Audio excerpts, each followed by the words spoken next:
Hello and welcome to Pandey tutorials.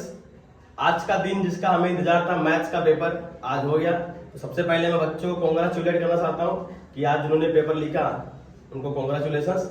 और दूसरा, आज का ये वीडियो मैं क्यों बना रहा हूँ, ताकि आज रिव्यू हो जाए कि मतलब पेपर कैसा लिखा बच्चों ने, पेपर कैसा आया है। और देखा जाए तो पेपर थोड़ा अनएक्सपेक्टेड है कि कुछ कुछ क्वेश्चन ऐसे आए हैं जो थोड़े से मतलब अनएक्सपेक्टेड है, मतलब जो लगा था कि नहीं आएगा वही क्वेश्चन आ गया है।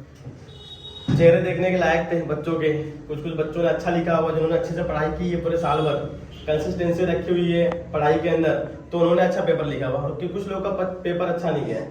तो हम लोग आज रिव्यू करने वाले कि पेपर कैसा था। इसमें कुछ एमसीक्यू वगैरह दिया हुआ है। ये आपका पेपर मुझे मिल गया है, आज का पेपर।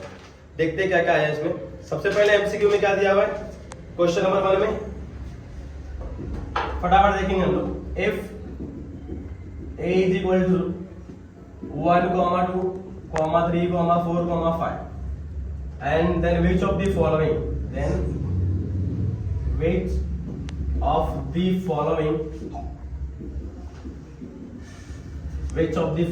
is not true। अब आपको ऑप्शन दिया रहता है, आपको चेक करना होता है कौन सा ट्रू नहीं है।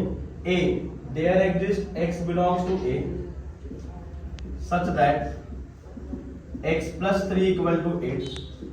B वाला option, there exists x belongs to A such that x plus 2 less than 9।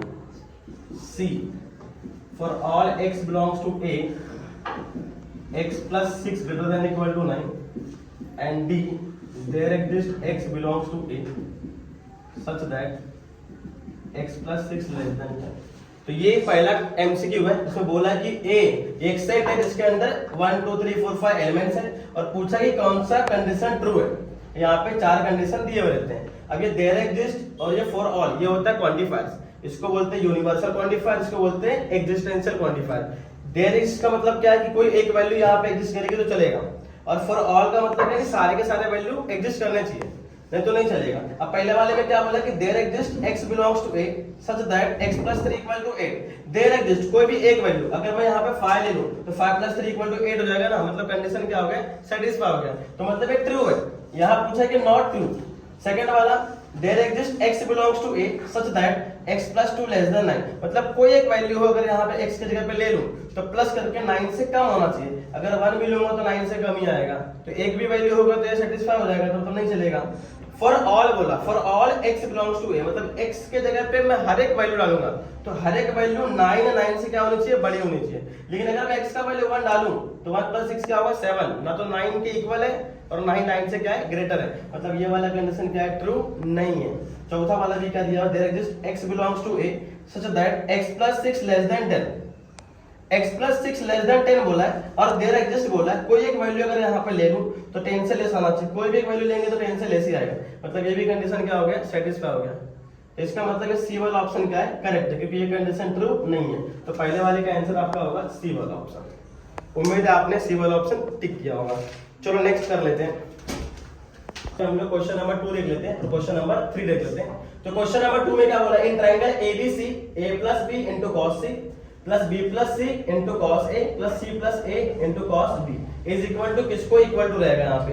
तो अगर आप ध्यान देंगे ना तो इसको अगर मैं अंदर मल्टीप्लाई करूं तो ये हो जाएगा a cos c plus b cos c, और इसको अंदर मल्टीप्लाई करूंगा तो b cos a plus c cos a, और यहाँ पे c cos b plus a cos b। अब आ जाओ प्रोजेक्शन रूल में। याद है प्रोजेक्शन रूल, ऐसे मैंने एरो करके सिखाया था आपको, a b और c। अगर प्रोजेक्शन रूल में हम लोग को a का वैल्यू निकालना है तो a is equal to b cos c और c cos b हो जाएगा। तो b cos c है अपने पास, है, तो हमने यहाँ पे लिखा b cos c प्लस क्या बोला, c cos b है क्या अपने पास, c cos b है, इधर यहाँ पे लिख दो c cos b प्लस अगर मुझे b का वैल्यू निकालना है तो c cos a है क्या अपने पास, c cos a है यहाँ पे, तो यहाँ पे आ जाएगा c cos a प्लस अगर मुझे b का वैल्यू निकालना c cos a cos c हो जाएगा। a cos c है क्या अपने पास, पहले स्टार्टिंग में दिया हुआ a cos c। इसके बाद अगर आपको c का वैल्यू निकालना है तो c is equal to a cos b b cos a। तो a cos b दिया है क्या, स्टार्ट लास्ट में दिया हुआ है a cos b plus b cos a। तो b cos a किधर है, इधर है। अब ये प्रोजेक्शन रूल है, ये a का वैल्यू होता है, ये b का वैल्यू होता है और ये c का वैल्यू होता है। तो आप डायरेक्टली लिख सकते हो a plus b plus c। इसका मतलब इसकी वैल्यू इक्वल टू किसको होगी, a plus b plus c को। तो आपका ऑप्शन में चेक करना है a plus b plus c किधर है, इधर। तो ये हो गया सी वाला ऑप्शन, मतलब पहले का भी सी था और दूसरे का भी क्या है, सी है। अब थर्ड वाले क्वेश्चन में क्या बोला कि if mod A bar equal to 5, mod of B bar equal to 13, mod of A bar cross B bar equal to 25, then mod A bar dot B bar is equal to which angle, मतलब यहाँ पे angle find करना है। तो अगर आप ध्यान देंगे तो मैंने एक रिलेशन बताया था आपको, किसके लिए, देखो रिलेशन क्या बताया था कि अगर ए बार क्रॉस बी बार कर रहे हैं मॉड में तो वो आता है, नहीं मैंने साइन थीटा का फॉर्मूला को बताया था, sine theta is equal to modulus of A bar cross B bar upon में आ जाएगा mod of A bar dot mod of B bar.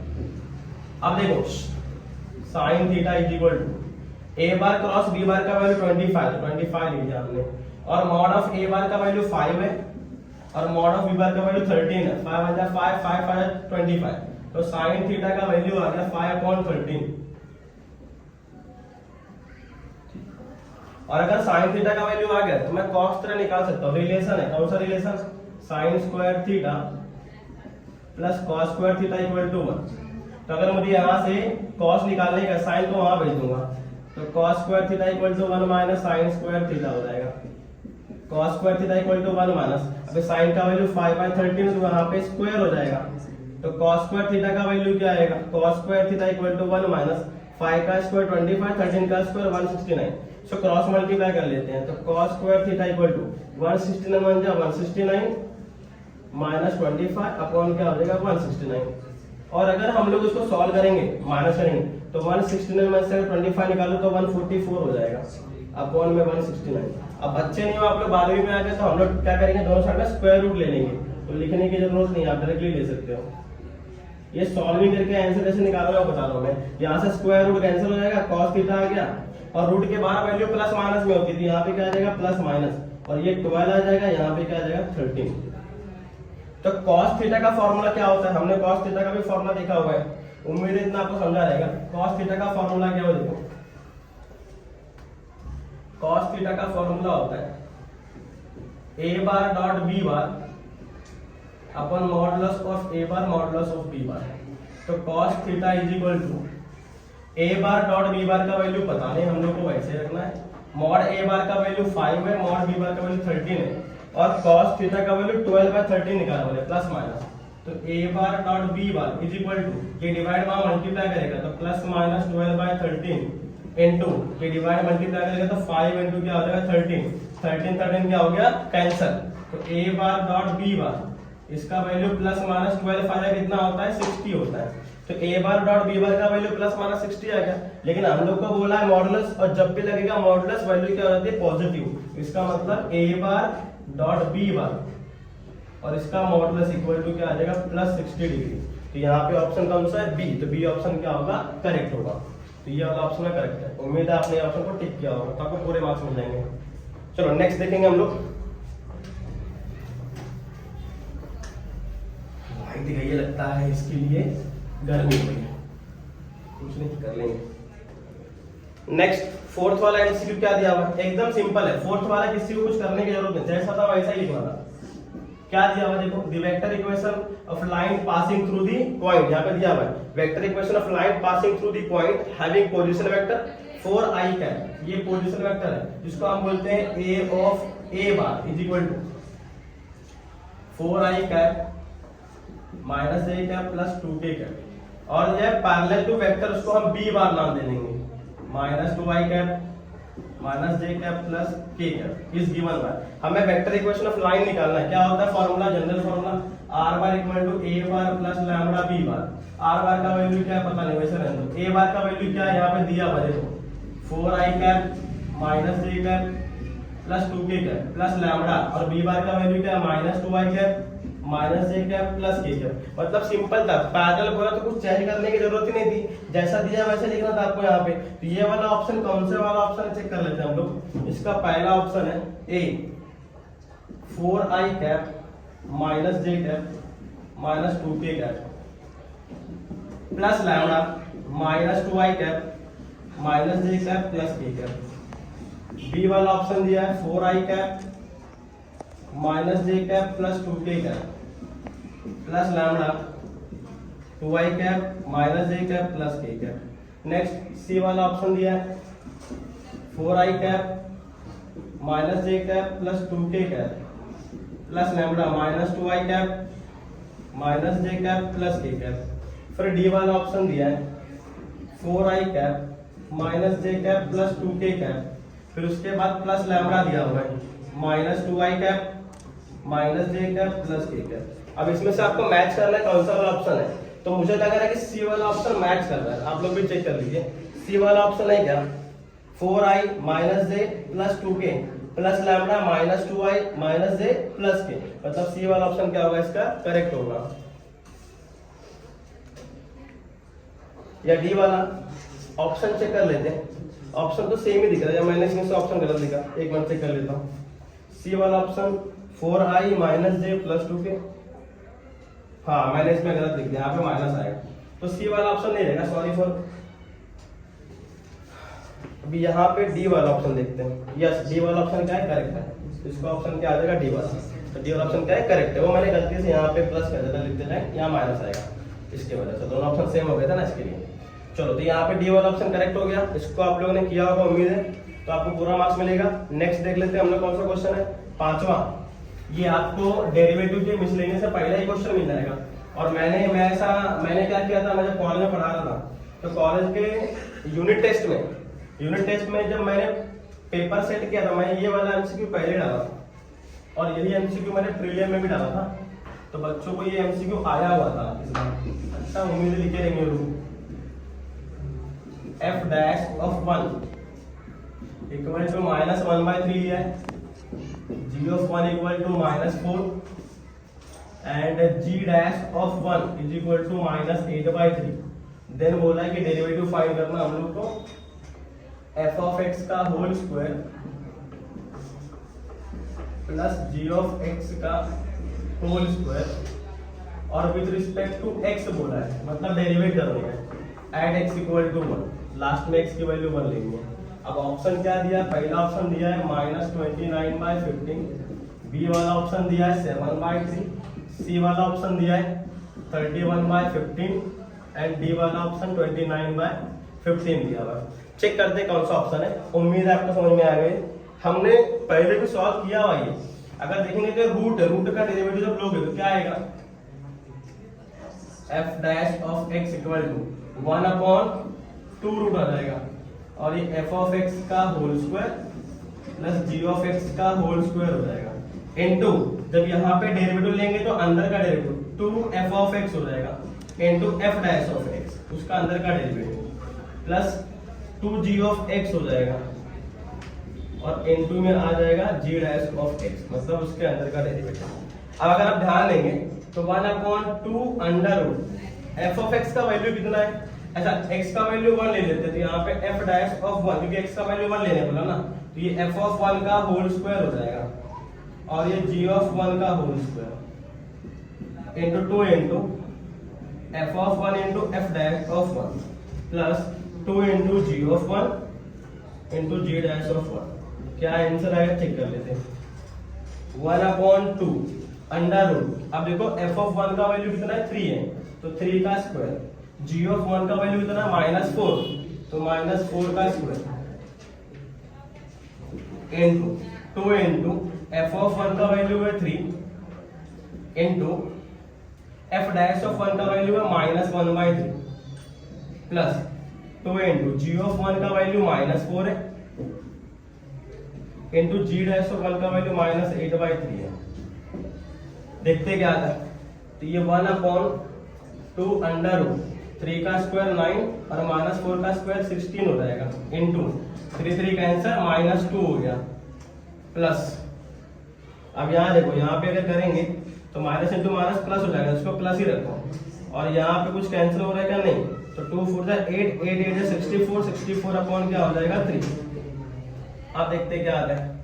So 1 upon, अगर आप नीचे देखेंगे तो 2 इंटू अंडर रूट में क्या आ जाएगा 25, 16 प्लस 9 25 हो जाएगा। और इंटू में अगर हम देखें 3 इंटू 2 6 हो जाएगा, तो -6 प्लस 64 अपॉन में क्या आ जाएगा 3। और चेक कर लेते हैं, तो 1 अपॉन ये 25 जब बाहर आएगा तो 5 हो जाएगा, तो मतलब 5 जो कितना हो जाएगा 10। और इनटू में अगर हम देखेंगे तो 64 में से आप 6 निकाल दो, कितना आएगा 58। तो यहाँ पे 58/3 कर देते हैं, और 58 ऊपर रहेगा तो नीचे क्या आ जाएगा 3। तो 3 से कितना हो जाएगा 30। ऑप्शन में कितना दिया हुआ है 29/15। इसको हम लोग 2 से डिवाइड कर लेते हैं, तो 2 से डिवाइड कितना 2 2 जा 4 आ जाएगा, और 2 9 जा 18, और 2 से करेंगे कितना जाएगा 15। मतलब 29/15 क्या है करेक्ट आंसर। तो ऑप्शन डी क्या हो जाएगा करेक्ट, 29/15। तो इतना झमेला करने के बाद भी आपको जाके ये आंसर मिला। तो मैथमेटिक्स है, 2 मार्क्स ऐसे फ्री का नहीं देते बोर्ड वाले, आपको ऐसे ही सॉल्व करना पड़ेगा तब आंसर मिलेगा। तुक्का मारने वाली चीज है ही नहीं यहाँ पे, तो आपको पूरा सिस्टमेटिकली सॉल्व करना है, फिर जाके आपको आंसर मिलता है। चलो नेक्स्ट देख लेते हैं, उम्मीद है आपको समझा जाएगा। बहुत सारे कॉलेज ने ये एमसीक्यू डाला भी रहेगा आपको पेपर में, उस टाइम आपने अगर ध्यान दिया होगा तो आपको सॉल्व करने की जरूरत ही नहीं पड़ी होगी, आपने डायरेक्टली 29/15 पे टिक कर दिया जाएगा क्वेश्चन देखते ही। नेक्स्ट क्वेश्चन नंबर 6 में देखते क्या दिया हुआ है। अभी 6 में बोला कि if the mean and variance, if the mean and variance, if the mean and variance of a binomial distribution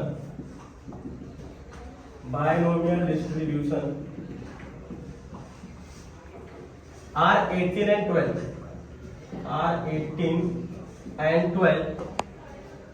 respectively, then n is equal to मतलब n का वैल्यू कितना होगा वो अपने को चेक करने का। पहला दिया है 36, बी वाला ऑप्शन है 54, सी वाला ऑप्शन 18 और डी वाला ऑप्शन 27। ये क्वेश्चन भी मैंने प्रीलिम में डाला हुआ था, अगर एमसीक्यू में अगर बच्चों ने देखा जाएगा तो एकदम अच्छे से आ जाएगा। देखते हैं आंसर पर टिक मार कर दिया जाएगा। मीन एंड वेरिएंस बोला, मीन अगर देखेंगे तो ई ऑफ एक्स बोलते हैं उसको हम लोग, जिसका वैल्यू 18 है, और वेरिएंस को हम लोग V A R of x बोलते हैं, इसका वैल्यू कितना है 12। लेकिन ई ऑफ एक्स का वैल्यू अगर आप देखेंगे तो वो एनपी होता है, सॉरी एनपी होता है, और वेरिएंस ऑफ एक्स का वैल्यू होता है एनपीक्यू।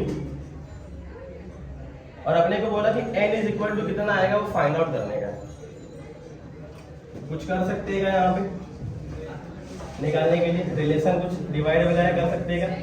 अगर variance of x divide bye e of x कर दें तो वेरिएंस ऑफ x 12 है और ये 18 है, और वेरिएंस ऑफ x कितना है, फॉर्मूला npq, और e ऑफ x क्या होता है np, np कैंसिल हो जाएगा। अगर 3 से करेंगे 3 4 जा 12, 3 6 जा 18, 2 2 जा 4, 2 3 जा 6, तो यहाँ पे q का वैल्यू 2/3 आ रहा है। अगर q का वैल्यू 2/3 है तो p का वैल्यू भी निकाल सकते हैं, फॉर्मूला है p is equal to q minus 1, p is equal to 1 minus q, तो p is equal to 1 minus 2/3 हो जाएगा। p इज इक्वल टू 3 1 जा 3, 3 माइनस 2 क्या हो जाएगा 1, तो 1/3 हो जाएगा p का वैल्यू। लेकिन यहाँ बोला है n का वैल्यू कितना आएगा, तो n का वैल्यू कितना आएगा तो आप e ऑफ x में वैल्यू पुट कर सकते हो। e ऑफ x का वैल्यू कितना दिया हुआ है, np दिया हुआ है, p मल्टीप्लाई में यहाँ करके डिवाइड करेगा, तो e of x divide by p is equal to क्या हो जाएगा n। तो n का वैल्यू e ऑफ x कितना हमारे पास 18 है, तो 18 आ गया, और p का वैल्यू हमने कितना निकाला है 1/3, तो 1/3 आ गया। अब ये 1/3 है ना, ऊपर जाके उल्टा हो जाएगा तो 18 से मल्टीप्लाई कर देगा, तो n इक्वल टू कितना हो जाएगा 54। तो बी वाला ऑप्शन क्या हो जाएगा करेक्ट, मतलब आपका बी वाला ऑप्शन क्या है करेक्ट है, अगर आपने ऐसे सॉल्व किया जाएगा तो। ये सिंपल था, फॉर्मूला बेस्ड था। नेक्स्ट देखते हैं क्या दिया हुआ है। 6th हो गया, 7th भी देख लेते हैं क्या आया था पेपर में। 7th में वाले हमारे जब सिंपल बोले तो द वैल्यू ऑफ, ये देख के आंसर बोलना चाहिए, जिसने डेरिवेटिव में 1.3 या 1.4 किया रहेगा उसके लिए इजी है, क्योंकि वहां पे डेरिवेटिव में पूछा इसका डेरिवेटिव क्या होता है, x रेज़ टू x का log का इस्तेमाल, लॉगरिथमिक डिफरेंशिएशन में बोला रहेगा 1 plus log x dx is equal to, गर्मी की वजह से सांस भी फूल रहा है। 1/2 1 प्लस लॉग एक्स का होल स्क्वायर प्लस सी, और बी वाला ऑप्शन है x raise to 2x plus C, और सी वाला ऑप्शन है x raise to x into log x plus C, और डी वाला ऑप्शन है x raise to x into x raise to x plus C. अब ये ऐसा क्या है, कैसे मालूम पड़े? इंटीग्रेशन और डेरिवेटिव ये एक दूसरे का अपोजिट होता है। अगर ये x रेज टू x का डेरिवेटिव निकला तो मैं इंटीग्रेशन कैंसिल कर दूंगा, प्लस लगा के आंसर निकाल दूंगा। या फिर अगर आप ध्यान देंगे तो इसके जगह पर मैं t ले सकता हूँ, अगर आप ध्यान देंगे तो, और इसका डेरिवेटिव इधर ही एग्जिस्ट करेगा। देखो कैसे करते हैं, अगर मैं यहाँ पे लेता हूँ x raise to x equal to t ले लेते हैं, तो मैं यहाँ पे देखो अगर मैं लॉग लेके सॉल्व करूँ मैं तो इसको अगर मैं डायरेक्टली सॉल्व करूँ, मान लो मैंने इसको u ले लिया, u equal to x raise to x है, तो मैं दोनों साइड में क्या ले लूंगा, लॉग ले लूंगा। Log u equal to log x raise to x। Log का इस्तेमाल क्यों कर रहा हूँ, क्योंकि बिना लॉग के सॉल्व नहीं होता। लॉग में पावर चलता नहीं तो वो आगे आ जाता है। अब मैं यहाँ u इंटू b का डेरिवेटिव ले सकता हूँ, दोनों साइड डेरिवेटिव लूंगा तो यहाँ पे 1/u हो जाएगा, u का डेरिवेटिव du बाय dx हो जाएगा, और ये x को बाहर निकाला तो log x का डेरिवेटिव 1/x, और log x को बाहर निकाला तो x का डेरिवेटिव 1। ये u इंटू b का क्या होता है, रूल होता है, x x कैंसिल हो गया, u डिवाइड में यहाँ करके मल्टीप्लाई, तो du by dx equal to क्या आ जाएगा, u into 1 plus log x। अब ये u का वैल्यू इधर सब्स्टिट्यूट करेंगे तो क्या आएगा, x रेज टू x आएगा। तो अगर आप ध्यान दे रहे हो तो x रेज टू x का integration, sorry x raise to x का डेरिवेटिव ये आ रहा है, तो अगर मैं उल्टा करूं तो क्या हो जाएगा, उसका इंटीग्रेशन हो जाएगा। तो इसका मतलब इसका इंटीग्रेशन क्या होगा, x raise to x plus क्या हो जाएगा c। इनडेफिनाइट इंटीग्रेशन है तो लास्ट में इंटीग्रेशन कांस्टेंट लगाना जरूरी है। ये वाला ऑप्शन डी का करेक्ट है। नेक्स्ट देख लेते क्या है, एक लास्ट क्वेश्चन है इसका एमसीक्यू का। चलो अब इसमें क्या दिया हुआ देखते हैं, लास्ट वाले को, 8th वाला एमसीक्यू। थोड़ा सा कंफ्यूजिंग है लेकिन है बहुत easy. The area bounded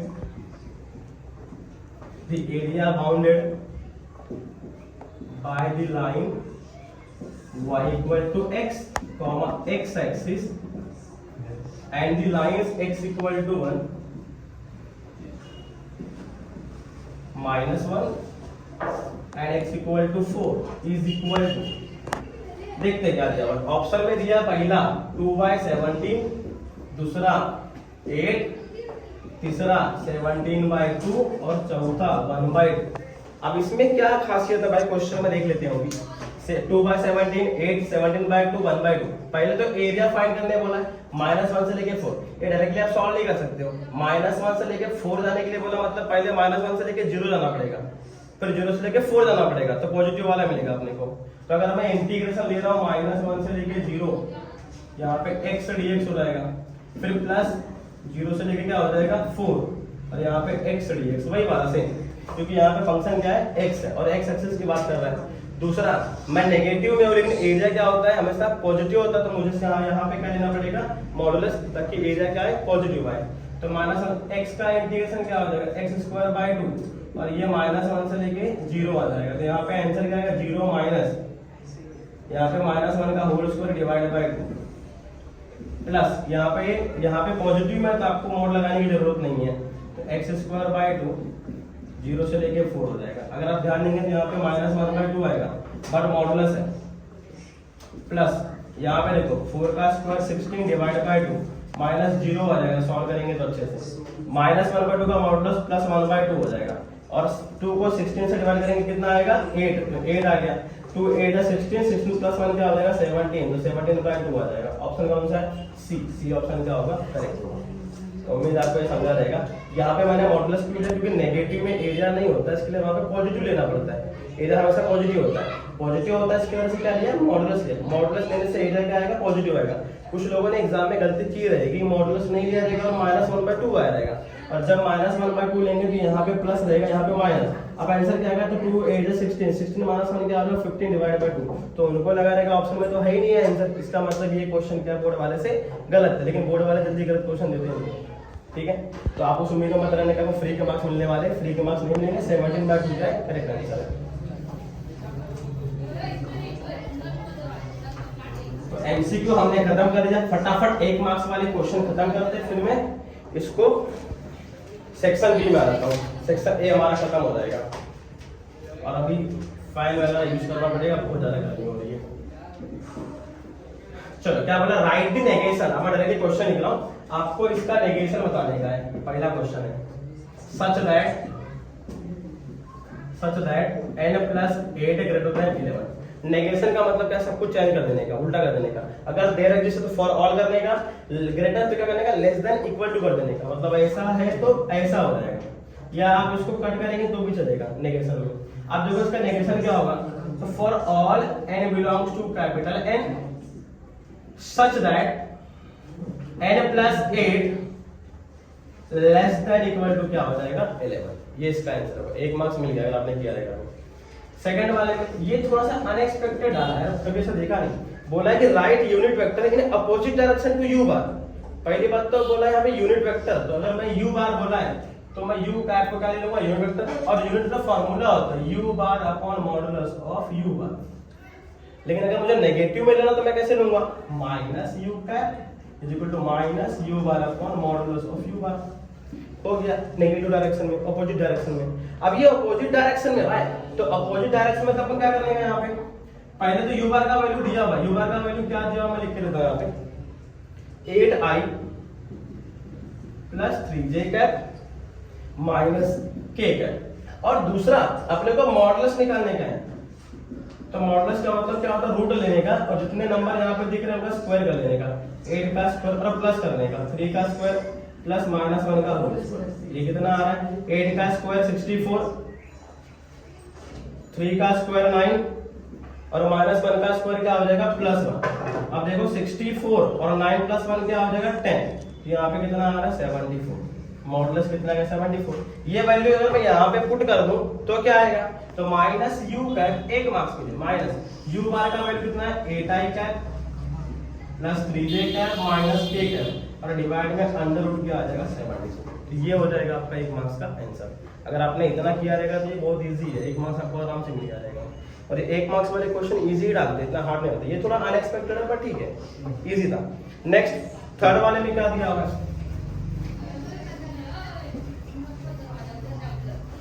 third वाले में क्या दिया होगा, मैंने बच्चों को बोला था कि चाहे 1 मार्क्स चाहे 2 मार्क्स ये क्वेश्चन जरूर पूछेगा, right the order of the differential equation. Differential equation 1 plus, चालू लेक्चर है, बाहर बच्चे वेट कर रहे हैं और मुझे अभी फटाक से खत्म करके ये वीडियो बच्चों का ऑफलाइन लेक्चर भी लेना है, फटाफट करना होगा मुझे। चलो इसमें क्या दिया है, सिर्फ ऑर्डर पूछा है। ऑर्डर पूछा तो लोग बच्चों लोगों को पता है, ऑर्डर पूछा तो डिग्री भी लिख के आएंगे, गारंटेड है। By one get one free वाला ऑप्शन देके आते हैं बच्चों। अगर गलती से भी रॉन्ग हुआ तो आंसर मार्क्स मिलना चाहिए, मतलब तो बच्चे को होशियार है अपने। अब यहाँ पे रूट है, रूट रहेगा तो हम लोग डिसाइड नहीं कर सकते, तो हमें स्क्वायरिंग करना पड़ेगा रूट वाले में, स्क्वायरिंग ऑन बोथ साइड। तो under root 1 plus dy by dx का होल स्क्वायर और पूरे का whole square equal to d2y by dx square और इसका पावर 3/2 और इसका होल स्क्वायर हो जाएगा। अब यहाँ से स्क्वायर रूट कैंसिल हो गया, तो 1 plus dy by dx with whole square is equal to d2y by dx का स्क्वायर। अरे पावर मल्टीप्लाई तो 3/2 इंटू क्या हो जाएगा 2 कैंसिल। अगर आप ध्यान देंगे तो रूट हट गया। अब इसका लॉजिक क्या है, फंडा क्या है, ऑर्डर डिग्री देखने के लिए। तो ऑर्डर तो आपको पता है कि डी के ऊपर जो पावर रहेगा वो क्या होता है, ऑर्डर होता है, और उसके पूरे के ऊपर पावर जो रहेगा वो क्या होता है, डिग्री। पर डिग्री नहीं पूछा है, तो ऑर्डर कितना यहाँ पे 2 है, तो ऑर्डर क्या हो जाएगा, ऑर्डर इक्वल टू, ये सिर्फ 1 मार्क्स है, एकदम सिंपल सिंधी क्वेश्चन है। चलो नेक्स्ट देख लेते हैं। अरे ये तो और भी सिंधी है, आपने 2 चीजें देखी है। देखो क्या बोला है, write the condition for the function f of x to be strictly increasing for all x belongs to real number. भाई एक बात याद रखना, इंक्रीजिंग और स्ट्रिक्टली इंक्रीजिंग में फर्क है। अगर सिर्फ इंक्रीजिंग बोला मतलब फंक्शन की derivative greater than equal to 0 होनी चाहिए, लेकिन अगर स्ट्रिक्टली बोला तो f डैश ऑफ x का वैल्यू सिर्फ 0 से क्या होना चाहिए, बड़ा होना चाहिए। एक ये कंडीशन के लिए उन्होंने क्या चाहिए, 1 मार्क्स दिया होना चाहिए। तो बस यहाँ इतना करेंगे तो 1 मार्क्स आपको आराम से मिल जाएगा। तो हमने सेक्शन 1 खत्म कर लिया है, अब हम स्टार्ट करेंगे सेक्शन बी। ओके चलो चलते हैं सेक्शन बी की तरफ, देखते हैं सेक्शन बी में क्या है। यहाँ पे मैंने कुछ क्वेश्चन लिखे, मैं रेफरेंस कीजिए कि फटाफट क्वेश्चन सॉल्व होंगे, तो लिखना पड़ेगा बार बार, तो टाइम लगेगा मुझे। पहले क्वेश्चन क्या बोला है कि using truth table prove that statement patterns P double implication Q दिया हुआ यहाँ पे, P double implication Q is equivalent to P and Q और negation P and negation Q। तो इसके लिए आपको बनाना पड़ेगा ट्रुथ टेबल। जब आपने सीखा रहेगा तो आपको कहीं ना कहीं सिखाया गया रहेगा कि ट्रुथ टेबल क्या होता है, जिसके अंदर T और F वैल्यूज होती हैं हर एक स्टेटमेंट पैटर्न के लिए। पहले क्या बोला है P एंड Q, पहले P चाहिए अपने को, फिर क्या चाहिए Q चाहिए, फिर P एंड Q बहुत ही आसानी से मिल जाएगा, लेकिन नेगेशन P नेगेशन Q भी चाहिए, तो इसका नेगेशन ले लेते हैं, इसका भी नेगेशन ले लेते हैं। फिर पहला वाले ब्रैकेट में आएगा P डबल एरो Q, मतलब डबल इम्प्लीकेशन Q। इसके बाद आएगा P एंड Q, फिर आएगा negation P and negation Q, और फिर लास्ट में ना एक साथ है तो P एंड Q और negation P and negation Q। मैंने यहाँ पे बनाया क्वेश्चन लिख दिया मैंने, उसकी जरूरत नहीं है। तो ये इतना टेबल आपको, इतना ब्रैकेट बनाने का और आपको चेक करने का कि ये आइडेंटिकल है कि नहीं है। तो हम लोग को ऊपर कॉलम नंबर भी डालना पड़ेगा, अगर कॉलम नंबर नहीं डालेंगे तो काम खत्म। कैसे बताएं कौन सा कॉलम आइडेंटिकल है? डाल दो 1 2 3 4 5 6 7 और ये रहा 8। अब यहाँ पे अगर आप देखेंगे तो स्टेटमेंट लेटर्स क्या है, सिर्फ पी क्यू है, आर है ही नहीं। आर रहेगा तो 8 तक हम लिखना पड़ता है, 4 बार टी 4 बार एफ। यहाँ पे सिर्फ पी क्यू है तो 2 बार टी 2 बार एफ ले लेंगे हम लोग, 2 बार टी हो जाएगा 2 बार एफ हो जाएगा सिंपली। और क्यू में क्या आएगा 1 बार टी 1 बार एफ, 1 बार टी 1 बार एफ। फिर नेगेशन पी बोला मतलब इसका उल्टा, 2 बार टी तो 2 बार एफ हो जाएगा और 2 बार क्या हो जाएगा टी हो जाएगा। फिर उसके बाद उल्टा इसका करना पड़ेगा, तो 1 बार एफ 1 बार टी 1 बार एफ 1 बार टी। और डबल एरो के लिए रूल क्या होता है कि T double arrow F F होगा और एफ डबल एरो टी भी क्या होगा एफ होगा। इसके अलावा कुछ भी आएगा तो क्या हो जाएगा टी। चेक कर लेंगे हम लोग, पी क्यू में टी टी क्या हो जाएगा टी हो जाएगा, टी एफ एफ हो जाएगा, एफ टी भी एफ हो जाएगा, एफ एफ क्या हो जाएगा टी। मैंने बोला इसके अलावा कुछ भी आएगा तो टी हो जाएगा, तो इसको भी मैंने टी ले लिया। अब अगर आप ध्यान देंगे तो पी एंड क्यू में टी एंड टी होता है, बाकी सब क्या होता है एफ होता है।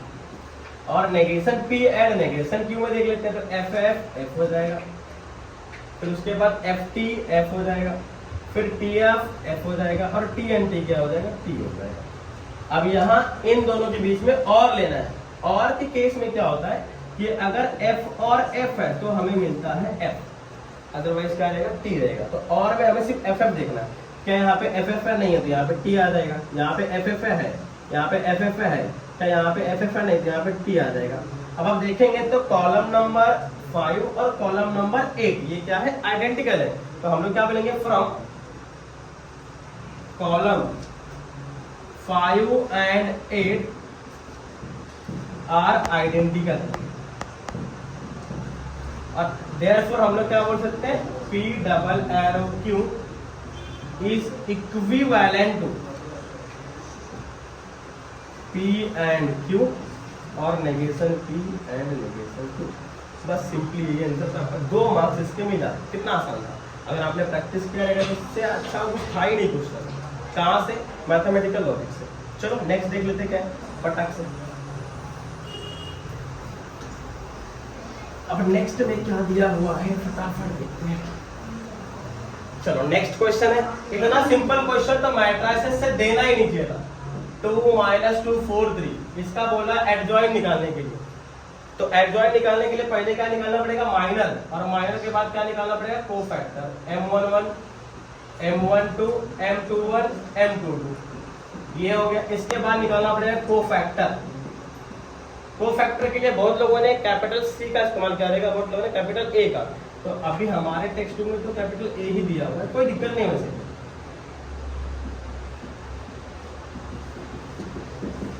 देखते क्या है, जब 2/2 का मैट्रिक्स हो ना तो आप लोगों ने उल्टा करने का, उल्टा जाएगा तो क्या मिलेगा आपको माइनर, सोचने की भी जरूरत नहीं है। तो ये पहले 3 आ जाएगा, फिर 4 आ जाएगा, फिर -2 आ जाएगा, फिर क्या आ जाएगा 2। माइनर हो गया। अब कोफैक्टर निकालना सिंपल क्या होता है, पहला वाला और लास्ट वाला क्या रहता है, सेम, और इनका साइन चेंज होता है, जो प्लस में है वो माइनस और जो माइनस में हो क्या हो जाएगा प्लस। अब मुझे एडजॉइन करने का, तो एडजॉइन क्या हो जाएगा, एडजॉइन पूरा बोला है क्या, एडजॉइन लिखा हुआ है क्या, तो मैंने लेटर नहीं किया, आप लेटर लेट करके भी कर सकते हैं, कोई दिक्कत नहीं। Adjoint of matrix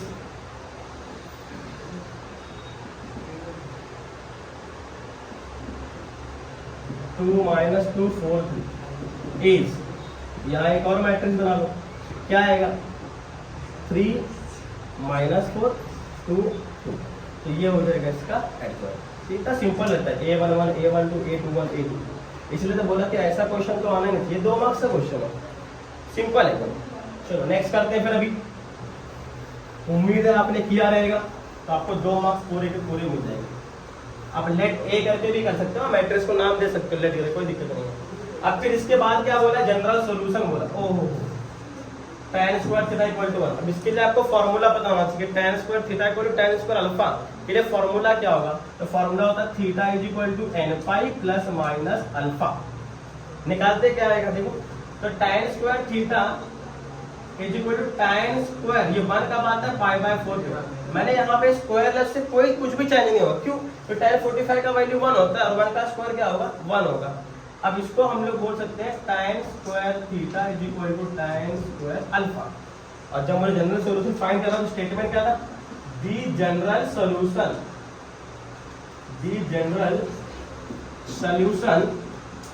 of tan square theta is equal to tan square alpha is theta is equal to n pi plus minus alpha where n belongs to capital Z।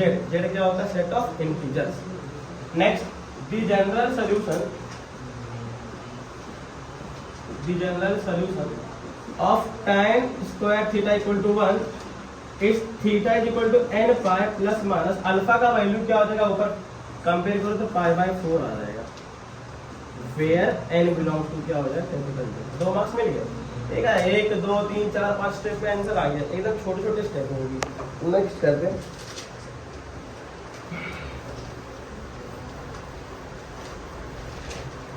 चलो next क्या दिया हुआ है, अभी ये बोला देखो x square minus y square minus 2x plus 1, इसका बोला इंटरसेक्शन पॉइंट फाइंड करो। अब इसको अगर आप सॉल्व करने जाएंगे ना, इंटरसेक्शन पॉइंट निकालने जाएंगे, तो इसमें थोड़ी सी सिमिलरिटी क्या है कि हमने 10th में भी सीखा, साइमल्टेनियस मेथड सीखा रहेगा, उसका हम लोग इस्तेमाल करने वाले हैं एकदम सिंपल तरीके से। देखो x square minus 2x plus 1 और माइनस क्या हो जाएगा y square is equal to में क्या आ जाएगा 0 ले लेता हूँ। नेक्स्ट आगे, और अगर आप ध्यान देंगे ना यहाँ पे, तो ये किसी का तो फॉर्मूला है, इसको हम लोग बोल सकते हैं x माइनस 1 का होल स्क्वायर। आप करके देख लो, a माइनस b का होल स्क्वायर, आपको यही मिलेगा। और ये minus y square equal to 0।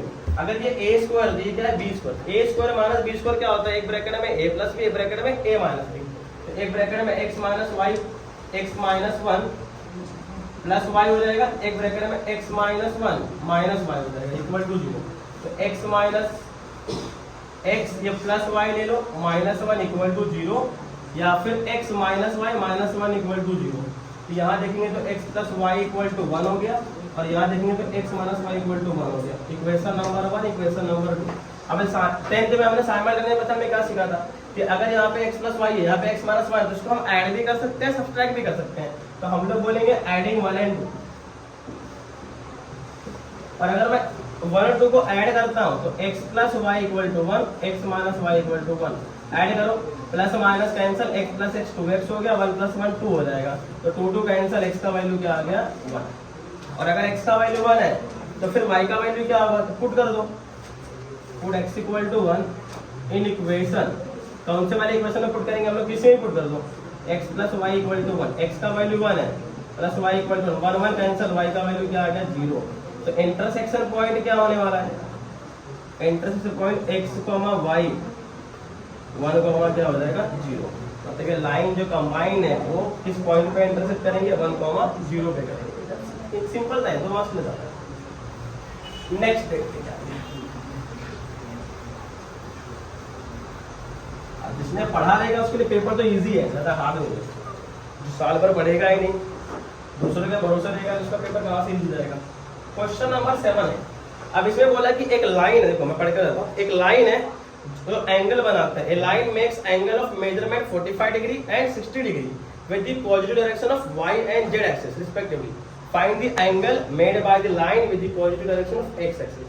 आपको याद रहेगा तो ये जो है ये शायद लाइन प्लेन की बात कर रहा हूँ मैं, क्या वेक्टर, लाइन प्लेन या वेक्टर की बात कर रहा हूँ मैं, वेक्टर, यस वेक्टर की बात है ये, मैं वेक्टर की बात कर रहा हूँ। अगर 3D में कोई लाइन पास होती है तो वो सिर्फ एक एक्सिस के साथ में एंगल नहीं बनाती है, वो तीनों ही एक्सिस के साथ में एंगल बनाती है, अल्फा बीटा गामा। और जो लाइन बना रही है वो एंगल बना रही है ना, तो यहाँ पे दो एक्सिस का एंगल दिया हुआ है, तो एक एक्सिस का एंगल क्या होगा हमें फाइंड आउट करने का है। तो मान लो एंगल ऐसे लिखने का, angle made with y axis is equal to 45 degree, angle made with z axis is equal to 60 degree. और हमें फाइंड करने का कि एंगल मेड विथ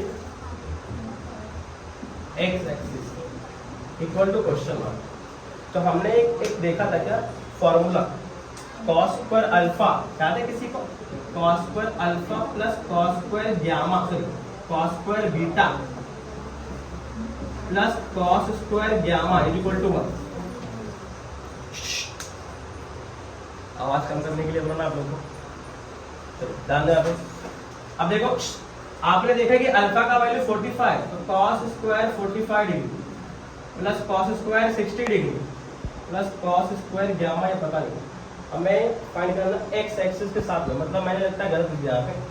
अल्फा का वैल्यू वैसा ही रखो, बीटा का वैल्यू 45 डिग्री और गामा का वैल्यू 60 डिग्री है इज इक्वल टू 1। इसको ऐसा ही रखो कॉस स्क्वायर अल्फा, लेकिन आपको पता है कि कॉस में 45 डिग्री पे 1/√2 होता है वैल्यू, तो उसका स्क्वायर करेंगे तो क्या आएगा 1/√2, इसका स्क्वायर कर दो। और cos 60 क्या होता है 1/2, तो इसका होल स्क्वायर कर दो equal to 1। cos square alpha plus 1 का स्क्वायर 1, √2 का स्क्वायर 2 हो जाएगा, 1 का स्क्वायर 2 का स्क्वायर 4 इक्वल टू 1। अब यहाँ देखेंगे तो cos square alpha is equal to, अगर इसको क्रॉस मल्टीप्लाई करें 4 1 जा 4, 2 1 जा 2, 4 प्लस 2 कितना हो जाएगा 6, डिवाइड बाय 4 2 जा 8। तो अगर हम लोग देखेंगे यहाँ पे तो ये आ रहा है 6/8 इज इक्वल टू 1, 2 3 जा 6, 2 4 जा 8, 3/4 आ गया। तो cos square alpha is equal to 1 minus 3/4 हो गया। तो cos square alpha equal to 4 1 जा 4, 4 माइनस 3 1/4। लेकिन हमने क्या सीखा बचपन में मैथ्स में कि अगर मुझे यहाँ पे स्क्वायर हटाने का है मुझे लेना पड़ेगा स्क्वायर रूट, तो taking square root on both side. नहीं बेटा जाओ, नहीं है डंडी, जाओ, बच्चे डिस्टर्ब कर रहे हैं। स्क्वायर रूट क्या हो जाएगा कैंसिल, तो cos अल्फा का वैल्यू 1 का स्क्वायर रूट 1 और 4 का स्क्वायर रूट क्या हो जाएगा 2, बट बाहर क्या होगा प्लस माइनस का वैल्यू होगा। और हमें निकालना क्या था एंगल, तो cos अल्फा का एंगल क्या होगा, cos का एंगल क्या होगा अल्फा का, तो cos alpha is equal to 1/2 या फिर cos alpha is equal to -1/2। अब cos में 1/2 कब आता है, alpha is equal to cos में 1/2 कब आता है, एक तो आएगा 60 डिग्री पे 1 आता है, और अगर ये 60 डिग्री पे तो 120 डिग्री पे ये क्या आ जाएगा -1/2। तो इसका आंसर हो जाएगा आपका 60 डिग्री और 120 डिग्री। ये कैसे लिखा मैंने, आप भी देख सकते हो, यहाँ पे देखो मैंने यहाँ पे लिखा minus cos alpha is equal to -1/2, तो cos में -1/2 कब आता है, cos 60 डिग्री पे। अब देखो मुझे नेगेटिव को कैंसिल करने का है, तो ये और नेगेटिव कहाँ पे हो, सबसे पहले ये पहले ही क्वाड्रेंट में क्या हो जाएगा नेगेटिव, यहाँ पे 180 में से माइनस करते हैं हम लोग, जब हम लोग 180 में से माइनस करेंगे तो माइनस क्या हो जाएगा प्लस हो जाएगा, और यहाँ cos 180 माइनस 60 कितना आ जाएगा 120। cos कैंसिल, अल्फा का वैल्यू क्या आ जाएगा 120 डिग्री। तो क्वाड्रेंट क्लियर। तो इसका दो वैल्यू पॉसिबल है, 60 डिग्री भी आएगा और 120 डिग्री भी आएगा। नेक्स्ट देखते क्या है, 7th क्वेश्चन हो गया। अभी 8th क्वेश्चन में क्या दिया देखते हैं।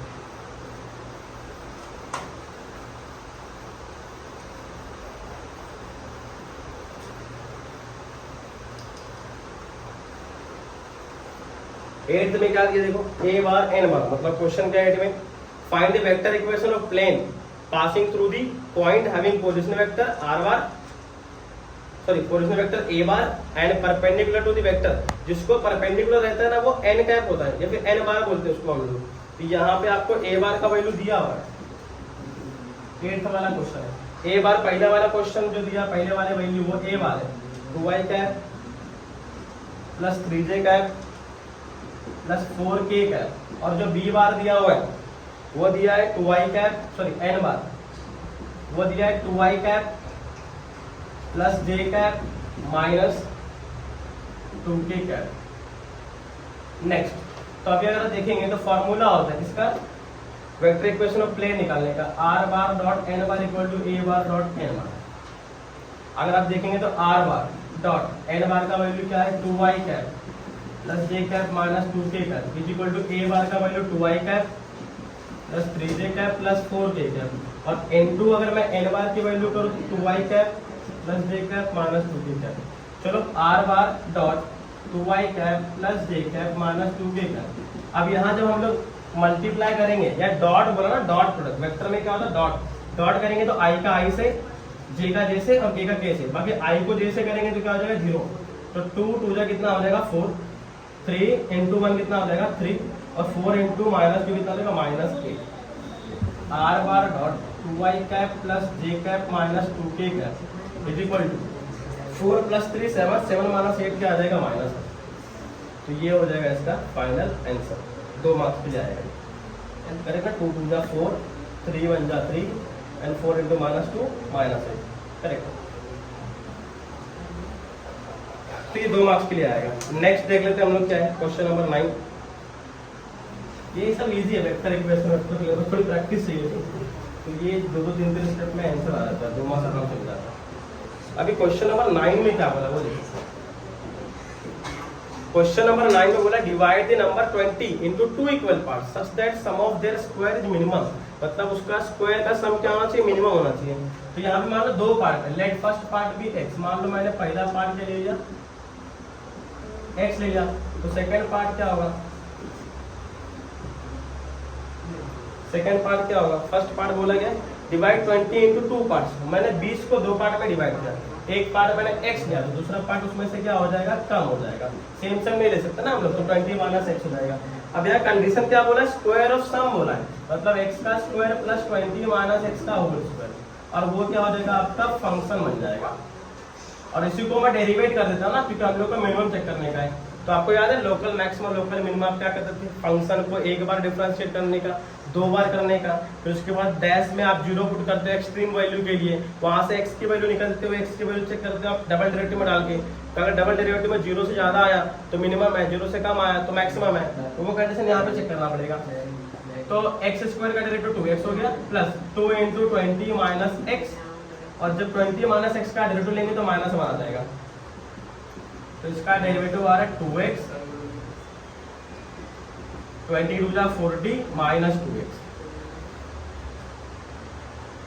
और ये माइनस है ना, ये माइनस से मल्टीप्लाई करना है, ये प्लस 2x हो जाएगा।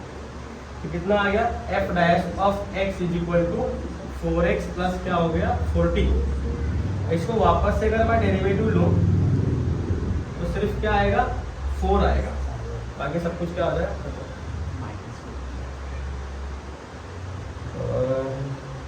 कुछ गड़बड़ कर देगा, एक मिनट चेक कर लेते हैं। हमने एक्स स्क्वायर की डेरिवेटिव 2x लिए, पावर आगे पावर में से एक माइनस हो गया और ये माइनस 1। पहले इसको मल्टीप्लाई कर लेते हैं, एक सेकंड ही बच जाएगा, ये तो 2x हो गया, अगर प्लस इंटू माइनस करेंगे तो क्या हो जाएगा माइनस हो जाएगा, और अभी अगर मैं मल्टीप्लाई करूँ यहाँ पे तो 220 जा 40 हो जाएगा,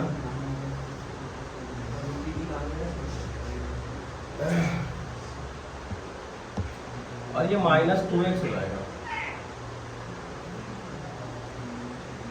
प्लस 2x। लेकिन अगर ये बीच में माइनस दिया हुआ ना, तो एक काम करते इसको ऐसे करते, कंफ्यूजन ना हो इसके लिए आप ऐसे कर सकते डायरेक्टली, मैं जैसा बोल रहा हूँ वैसा करो। देखो ऐसा करते हैं, ये 2 है ना, 2 को -1 से मल्टीप्लाई करेंगे तो -2 हो जाएगा, और ये 20 माइनस x हो जाएगा, और सिंपली वे में कर रहा बोल रहा हूँ। तो इसका जो डैश है वो 2x minus into plus minus 220 जा 40 हो जाएगा, और माइनस इंटू माइनस क्या हो जाएगा प्लस 2 into x 2x। अभी 2 + 2 क्या हो जाएगा 4x माइनस क्या हो जाएगा 4। लेकिन डबल डेरिवेटिव लेने का ना, वो तो फर्स्ट डेरिवेटिव। अब अगर मैं डबल डेरिवेटिव ले रहा हूँ तो क्या आएगा 4x का क्या हो जाएगा 4, बाकी वो क्या रहेगा माइनस में रहेगा। अब आपको मैंने क्या बोला था कि फॉर एक्सट्रीम वैल्यू मैक्सिमा के लिए और मिनिमा के लिए, फॉर एक्सट्रीम वैल्यू हम लोग क्या चेक करते हैं, एफ डैश ऑफ एक्स का वैल्यू क्या होना चाहिए 0 होना चाहिए। तो अगर एफ डैश ऑफ एक्स को 0 होना चाहिए, मतलब यहाँ पे 0 पुट किया मैंने, तो 2x माइनस 4t, या फिर डायरेक्टली लेता हूँ मैं 4x minus 4t equal to 0। तो 4x ये माइनस 40 यहाँ पे आ गया प्लस 40, तो x का वैल्यू क्या आ गया 40 डिवाइड बाय 4, तो x का वैल्यू क्या आ गया 4 10 जा 40, x का वैल्यू 10 आ गया। x का वैल्यू 10 आ गया मतलब क्या है, अगर x का वैल्यू 10 है तो अगर आप देख रहे थे यहाँ पे f डबल डैश x का वैल्यू 4 है, अगर f double dash of x का वैल्यू 4 आ रहा है मतलब f डबल डैश x क्या है 0 से बड़ा है, तो मतलब f of x has minimum value. अब यहाँ f ऑफ x के पास क्या होगा मिनिमम, मैंने बोला था ना कंडीशन कि 0 से बड़ा हुआ मतलब मिनिमम और 0 से कम मतलब मैक्सिमम, तो यहाँ पे मिनिमम आ रहा है। और x की वैल्यू हमने अगर 10 निकाल ली तो दूसरी वैल्यू कौन सी होगी, तो ये 20 में से x माइनस कर दो कितना हो जाएगा 10, मतलब दोनों वैल्यू क्या हो जाएगा 10 10 हो जाएगा, तब जाके ये वैल्यू क्या है यहाँ पे मैक्सिमम आएगा। अगर 20 को 2 पार्ट में तोड़ेंगे तो चलो हो गया। नेक्स्ट देख लेते 2 मार्क्स के क्वेश्चन था ये।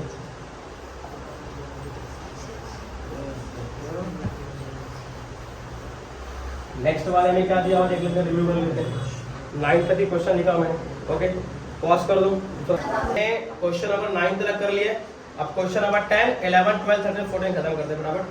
रिव्यू है तो फटाफट रिव्यू करते हैं, सारे के सारे सॉल्व करेंगे तो टाइम हो जाएगा और मेरा वीडियो बहुत बड़ा हो जाएगा, ऑलरेडी बड़ा हो गया। तो यहाँ पे क्वेश्चन नंबर 10 में क्या बोला है, integration x raise to 9 into sec square x raise to 10 और dx। अगर आप ध्यान देंगे तो इंटीग्रेशन में आपने सब्स्टिट्यूशन मेथड देखा रहेगा, क्या रहता है उसमें, अगर किसी का डेरिवेटिव दिख गया, देखो x रेज़ टू 10 का डेरिवेटिव x रेज़ टू 9 दिख रहा है, कैसे देखो, अगर मैं x रेज़ टू 10 के जगह पे t लेता हूं तो इसका डेरिवेटिव क्या होगा 10x raise to 9 dx equal to क्या हो जाएगा dt। ये 10 की जरूरत नहीं, यहां पे लाके डिवाइड कर दो, तो x raise to 9 dx is equal to dt upon क्या हो जाएगा 10। और ये वैल्यू अगर मैं ऊपर पुट कर दूं तो x रेज़ टू 9 और dx उसके जगह पे dt बाय 10 आ जाएगा, ये हो जाएगा sec स्क्वायर, यहाँ पे t आ जाएगा और यहाँ dt डिवाइड बाय 10, और मैं 10 को बाहर निकालूंगा तो 1 बाय 10 हो जाएगा और ये sec स्क्वायर t और यहाँ पे dt। लेकिन sec स्क्वायर t का इंटीग्रेशन क्या होता है tan t, यहाँ 1 बाय 10 अंदर आ जाएगा tan t और प्लस क्या हो जाएगा c, इंडेफिनिट इंटीग्रेशन है। अगर आप ध्यान देंगे तो 1/10 tan t के जगह पे क्या आ जाएगा x रेज़ टू 10 आ जाएगा प्लस क्या हो जाएगा c, तो बस हो गया 2 मार्क्स का क्वेश्चन। इतने के लिए इतना मगजमारी करते हैं बच्चे, बोलते हैं कितना हार्ड है, उल्टा डेरिवेटिव आपको इजी पड़ता है, 2-4 स्टेप में आंसर आ जाता है, बार बार के लिखने की जरूरत नहीं थ्योरी वगैरह, और बच्चे इसी से दूर भागते हैं। तो क्या इसमें क्या था, कुछ भी नहीं था।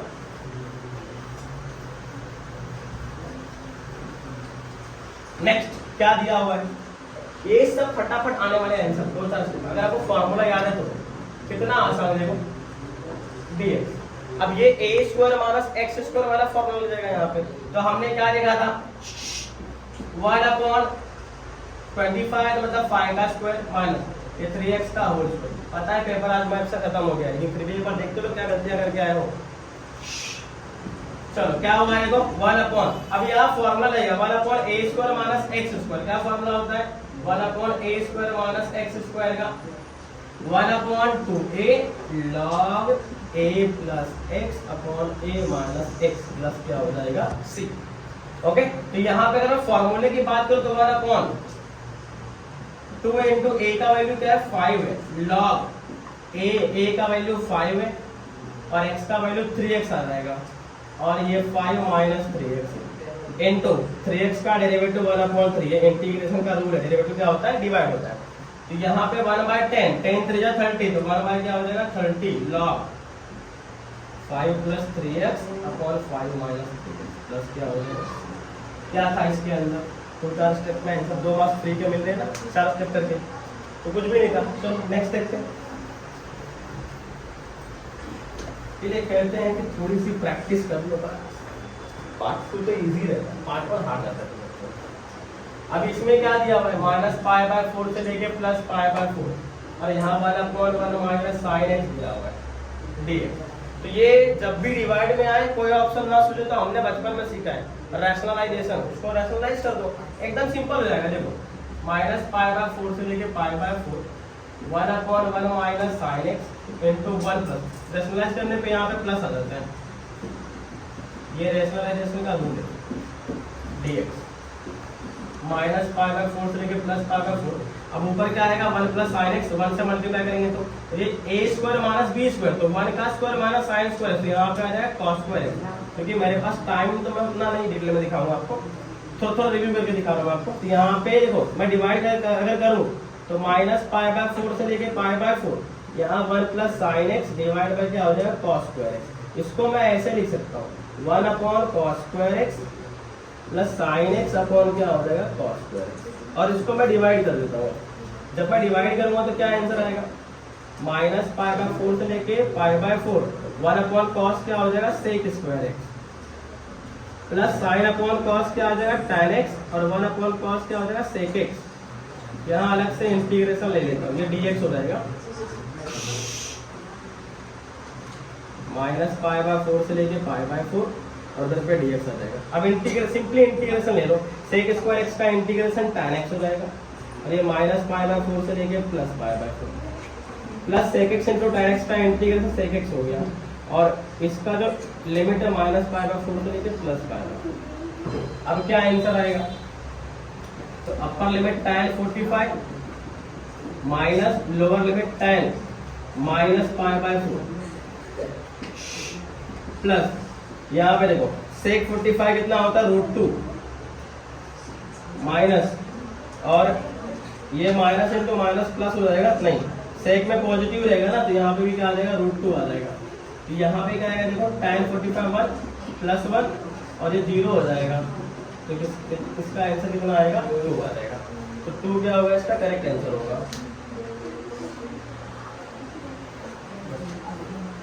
चलो नेक्स्ट देख लेते हैं। कुछ गलती रहेगी तो कमेंट कर सकते हो, चाहे यूट्यूब के सामने या कैमरे के सामने बोलते हैं तो थोड़ा सा ये होता है, कभी कभी मिस्टेक हो जाता है। कुछ गलती रहेगी तो कमेंट कर सकते हो, मैं उसको करेक्ट करूँगा। नेक्स्ट क्या दिया हुआ है, क्वेश्चन नंबर 13 y² = 16x दिया हुआ है ना। और लेटेस्ट रेक्टम बोला तो आपने लेटेस्ट रेक्टम के बारे में सीखा ही रहेगा। कोई पैराबोला अगर है तो ये वाला पार्ट क्या होता है, यहाँ से लेके यहाँ तक का लेटेस्ट रेक्टम होता है। और यहाँ पे अगर मैं कंपेयर करूँ जनरल इक्वेशन से तो 4ax हो जाएगा, 4 = क्या हो जाएगा 16, मतलब यहाँ पे 4 4 16, तो a का वैल्यू क्या आ जाएगा 4, यहाँ पे 4 क्या हो जाएगा 0। और अगर मैं 0 से लेके यहाँ तक का निकालूं, एक्चुअली मुझे निकालना पड़ेगा पूरा, तो 2 से मल्टीप्लाई करना पड़ेगा।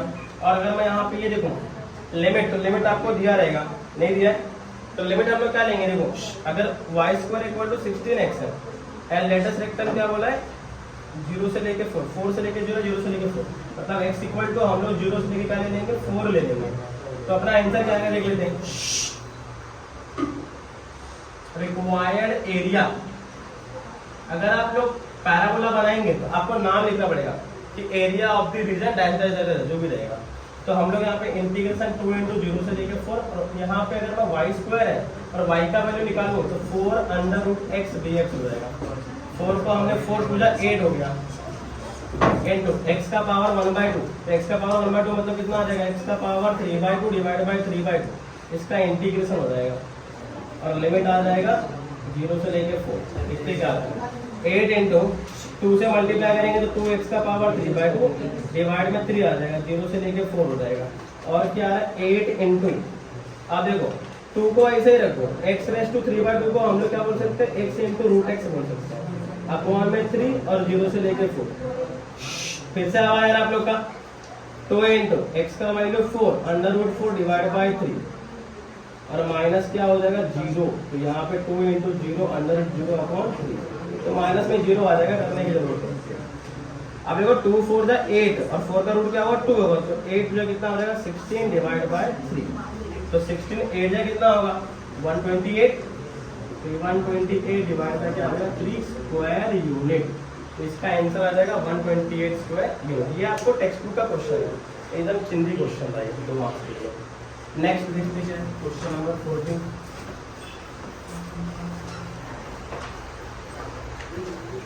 14 में क्या दिया हुआ देखो, 40 में बोला है suppose x is waiting time in minutes for bus and this PDF is given by, मतलब इसका प्रोबेबिलिटी डेंसिटी फंक्शन दिया हुआ है। f ऑफ x का वैल्यू दिया हुआ है 1/5 एंड फॉर इसके लिए 0 less than equal to x less than equal to 5 और is equal to 0 otherwise is equal to 0। पहला क्या बोला देखो चेक करने के लिए, पहले बोला waiting time is between 1 and 3। अगर बोला कि waiting time is between 1 and 3 मतलब 1 से लेके 3 के बीच में, तो प्रोबेबिलिटी क्या हो जाएगी 1 से लेके 3 के बीच में। तो इसको हमें इसे इंटीग्रेट करने का 1 से लेके 3, लेकिन फंक्शन क्या दिया 1/5 दिया हुआ, यहाँ पे क्या आ जाएगा dx। 1/5 को बाहर निकाला, यहाँ पे 1 का इंटीग्रेशन x हो गया और इसका लिमिट 1 से लेके 3 है। 1/5 3 माइनस 1 3 माइनस 1 2 तो ये हो जाएगा 2/5। और नेक्स्ट क्या दिया हुआ है प्रोबेबिलिटी x किससे ज्यादा है 4 से ज्यादा, बोला कि waiting time is more than 4 minute, लेकिन 4 से कितना ज्यादा होगा 5 तक होगा, उससे ज्यादा होगा ही नहीं। तो हम लोग कह लेंगे यहाँ पे इंटीग्रेशन 4 से लेके 5, तो 1/5 बाहर अंदर x 1 4 से लेके 5 हो जाएगा 1/5 5 माइनस 4 ये 1/5 हो जाएगा। बस इतना ही, ये 2 मार्क्स है। तो सेक्शन भी हमने यहाँ पे खत्म कर दिया। अब हम लोग सेक्शन सी और सेक्शन डी देखेंगे, फटाफट मैं रिव्यू दिखा दूंगा, डिटेल में ज़्यादा नहीं जाएंगे। सेक्शन सी की तरफ बढ़ते हैं। सेक्शन सी में क्वेश्चन है express the following switching circuit in the symbolic form of logic, construct the switching table and interpret. Interpret का मतलब है कि आपको इसका स्विचिंग टेबल बनाने का है, और बच्चे गलती क्या करते पता है, स्विचिंग टेबल बनाने के लिए बोला और ट्रूथ टेबल बना के आया, जहाँ पे TF लिख के आते हैं, तो पूरा का पूरा रॉन्ग हो जाएगा, मार्क्स 0 मिलेंगे। आपको 1-0-1-0 में गेम खेलना है और लास्ट के टेबल में आपको चेक करना है लास्ट के कॉलम में कि क्या आ रहा है। अगर सारे के सारे 0 आ रहे हैं तो लैंप ग्लो ही नहीं करेगा इररिस्पेक्टिव ऑफ द स्विचेस, और अगर लास्ट के कॉलम में सारे के सारे 1 आ रहे हैं तो लैंप ग्लो करेगा इररिस्पेक्टिव ऑफ द स्विचेस। अब डाउट किसी का ये भी रहता है कि सर अगर कंबाइन आया तो 1 आ गया 0 आ गया मिक्स तो क्या होगा, तो अगर 1 आ गया तो स्विच ऑन है और 0 आ गया तो स्विच ऑफ है इररिस्पेक्टिव ऑफ द स्विचेस। तो अभी यहाँ पे देखो क्या दिया है, सर्किट डायग्राम दिया हुआ है, फटाफट देख लेते क्या आएगा सिंबॉलिक फॉर्म।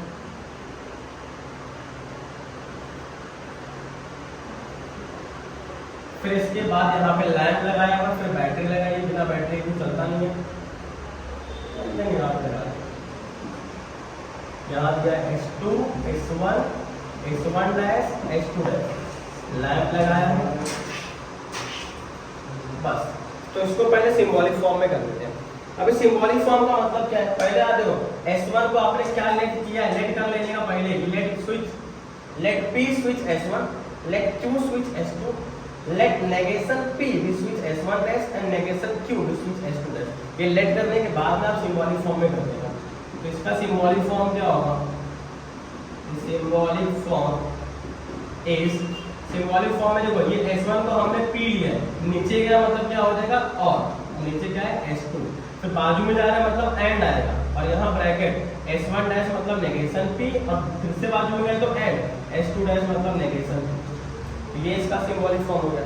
अभी सिंबॉलिक फॉर्म होने के बाद में इसका आपको स्विचिंग टेबल बनाने का है, कितना सिंपल है, P लेने का Q ले लेने का, फिर नेगेशन P नेगेशन Q, इसके बाद P और Q, फिर negation P and negation Q, और लास्ट में पूरा का पूरा क्वेश्चन जैसा है वैसा, बस हो गया। अब इसमें आपको चेक करना है, देखो यहाँ पे R नहीं दिया, R नहीं दिया मतलब 2 बार 1 लेने का 2 बार 0 लेने का, वो वाला सीन है। और लास्ट में अगर आपके आंसर 1-1-1 आ रहा है तो लैंप ग्लो करेगा, अगर 1-1-1 नहीं आ रहा है 0-0 आ रहा है तो लैंप ग्लो नहीं करने वाला है, और अगर 1-0-0-1 ऐसा कुछ आ रहा है तो lamp will glow when switch S1 is on and lamp will not glow when switch S close. ऐसा 0 है तो ऑफ रहेगा ऐसा। तो ये आपका टेबल हो जाएगा, आपको ऐसे करने का है। नेक्स्ट क्वेश्चन क्या दिया है, 3 मार्क्स का क्वेश्चन है और कंक्लूजन लिखने का मार्क्स रहता है, 1 मार्क्स रहता है कंक्लूजन का। अगर आपने कंक्लूजन नहीं लिखा, सिर्फ टेबल ही बना के आ गए तो आपके सिर्फ 2 ही मार्क्स मिलेंगे, 1 मार्क्स कैंसिल कर जाएगा आपका। फिर सेकंड वाले में क्या बोला है, क्वेश्चन नंबर 16 में 2 tan inverse 1/3 plus cos inverse 3/5 is equal to यहाँ पे पाई बाय 2 प्रूफ करने का। इसमें क्या करने का, तो आपने प्रिंसिपल वैल्यू निकालना सीखा रहेगा, जहाँ पे आपको इनवर्स का यहाँ पे रीजन दिया जाएगा। अगर मैंने साइन इनवर्स x दिया तो माइनस पाई बाय 2 से लेके पाई बाय 2 के बीच में मेरी वैल्यू आनी चाहिए, ये उसकी ब्रांच वैल्यू हो जाएगी।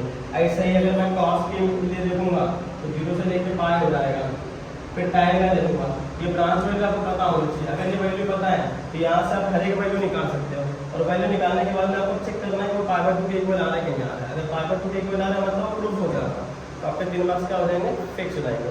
नेक्स्ट क्वेश्चन में क्या बोला है, a equal to 13, b equal to 14 और c इक्वल टू 15 और सेट a बोला, ये आपको घुमा के दिया हुआ है। यहाँ पे एक्चुअली cos a हम लोगों को टेक्स्ट बुक में दिया है और यहाँ क्या है sec a, तो cos a का वैल्यू अगर 2 आ रहा है तो इसका वैल्यू 1/2 मतलब उल्टा कर देने का। और ये cosec दिया है sin a के जगह पे, sin a के जगह पे क्या दिया है, cosec a दिया है, तो cosec a का वैल्यू cosec a की cosec a/2 sorry cosec a/2 है, मैंने क्वेश्चन कर दिया है। तो cosec अगर a/2 दिया हुआ है cosec a/2, तो वो हम लोग वहां से हम लोग sin a/2 निकाल सकते हैं। कैसे निकालेंगे, तो हम लोग को sin a/2 का फॉर्मूला याद है, s minus b s minus c upon क्या हो जाएगा bc, तो ये हो जाएगा sin a/2 का फॉर्मूला। और अगर ये sin a/2 का फॉर्मूला है तो sin का उल्टा क्या आ जाएगा cosec, तो अगर मैं sin a/2 का वैल्यू निकाल लेता हूँ उसका उल्टा करूंगा तो cosec a/2 हो जाएगा। और ऐसे cos a के अगर आप फॉर्मूला लगा रहे हो, ये कोसाइन रूल आ जाएगा यहाँ पे, और a के लिए निकालोगे तो b square plus c square minus a square upon 2bc, ये हो जाएगा फॉर्मूला। तो इससे आप लोग cos a निकाल लो, इसका उल्टा करेंगे तो क्या आ जाएगा sec a मिल जाएगा आपको। ये बहुत ही आसानी से आप लोग निकाल सकते हो और आपको a b c का वैल्यू दिया होगा, तो टेंशन नहीं हो। चलो नेक्स्ट देखते हैं। नेक्स्ट क्वेश्चन क्या आया था, क्वेश्चन नंबर 18 देखता हूं करिए। 18 में बोला कि एक लाइन है जो पास हो रहा है 2 पॉइंट से, and find the direction ratio and direction cosine. Direction ratio निकालने के लिए आपको अगर याद रहेगा तो फॉर्मूला रहता है, direction ratio a equal to x2 minus x1, b equal to y2 minus y1 और c equal to z2 minus z1, ये हो गया डायरेक्शन रेशियो। और डायरेक्शन कोसाइन निकालना है तो n वाला formula a upon under root a square plus b square plus c square, m is equal to b upon under root a square plus b square plus c square, n equal to c upon under root a square plus b square plus c। ऐसे हम लोग direction cosine निकाल सकते हैं। और so that बोला कि line does not passes through origin, origin से पास नहीं हो रहा, तो पहले मैं यहाँ पे एक पैरामेट्रिक कांस्टेंट t ले लूंगा और यहाँ पे मैंने डायरेक्शन रेशियो अगर निकाला तो मेरा आंसर आएगा 4, फिर -4 -2। कैसे निकाला मैंने, तो x2 माइनस x1 6 में से 2 गया 4 हो गया, -7 प्लस 3 आएगा तो क्या हो जाएगा -2, और फिर -1 -1 -2 हो जाएगा। ये डायरेक्शन रेशियो हो गया। और मेरे पास ऑलरेडी एक पॉइंट दिया हुआ है कितना, 6 -7 -1, तो 6 -7 -1 और डायरेक्शन रेशियो क्या दिया 4 -4 -1। और अगर मैं यहाँ पे एक कोऑर्डिनेट ले लूँ xyz, तो मैं अगर t ले रहा हूँ पैरामीटर तो 6x के लिए 6 + 4t हो जाएगा, y के लिए -7 -4t और z के लिए क्या हो जाएगा -1 -2t, ये x y z होगा। अगर मैंने इसका वैल्यू 0 ले लिया तो +6 वाला के क्या हो जाएगा -6, तो t का वैल्यू -6 अपॉन 4, 2 2 जा 4 2 3 जा 6, t का वैल्यू क्या आ गया -3/2। अब ये t का वैल्यू अगर मैं y वाले में पुट करूँ आंसर 0 आ गया, मतलब ये ओरिजिन से पास होगा, और अगर 0 नहीं आ रहा मतलब ये ओरिजिन से पास नहीं होगा। तो आप लोग चेक कर लेना एक बार। तो नेक्स्ट करते हैं।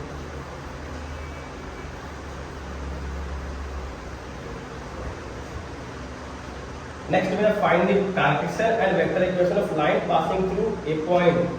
पासिंग थ्रू पॉइंट बोला मतलब a 1 2 3, मतलब x1 का वैल्यू 1 और y1 का वैल्यू 2 और z1 का वैल्यू 3, एंड उसके बाद दिया हुआ है डायरेक्शन रेशियो मतलब a b c का वैल्यू, a का वैल्यू 2, b का वैल्यू 3 और c का वैल्यू 7। कैरेक्टरिस्टिक इक्वेशन बोला मतलब फॉर्मूला क्या होता है, x minus x1 upon a, y minus y1 upon b और z minus z1 upon c। Simply आपको a b c का वैल्यू दिया हुआ है, x1 y1 z1 का वैल्यू दिया हुआ है, यहाँ पे पुट कर दो तो x माइनस x1 का वैल्यू 1 अपॉन a का वैल्यू 2, y माइनस y1 का वैल्यू 2 अपॉन b का वैल्यू 2 और z माइनस z1 का वैल्यू क्या हो जाएगा। 3 और अपॉन सी का वैल्यू क्या है 7। ये कार्टेशियन इक्वेशन हो गया। और सिंपली अगर मुझे वेक्टर इक्वेशन निकालना है तो वो भी इजी है। क्या होता है r1 = a bar plus lambda b bar.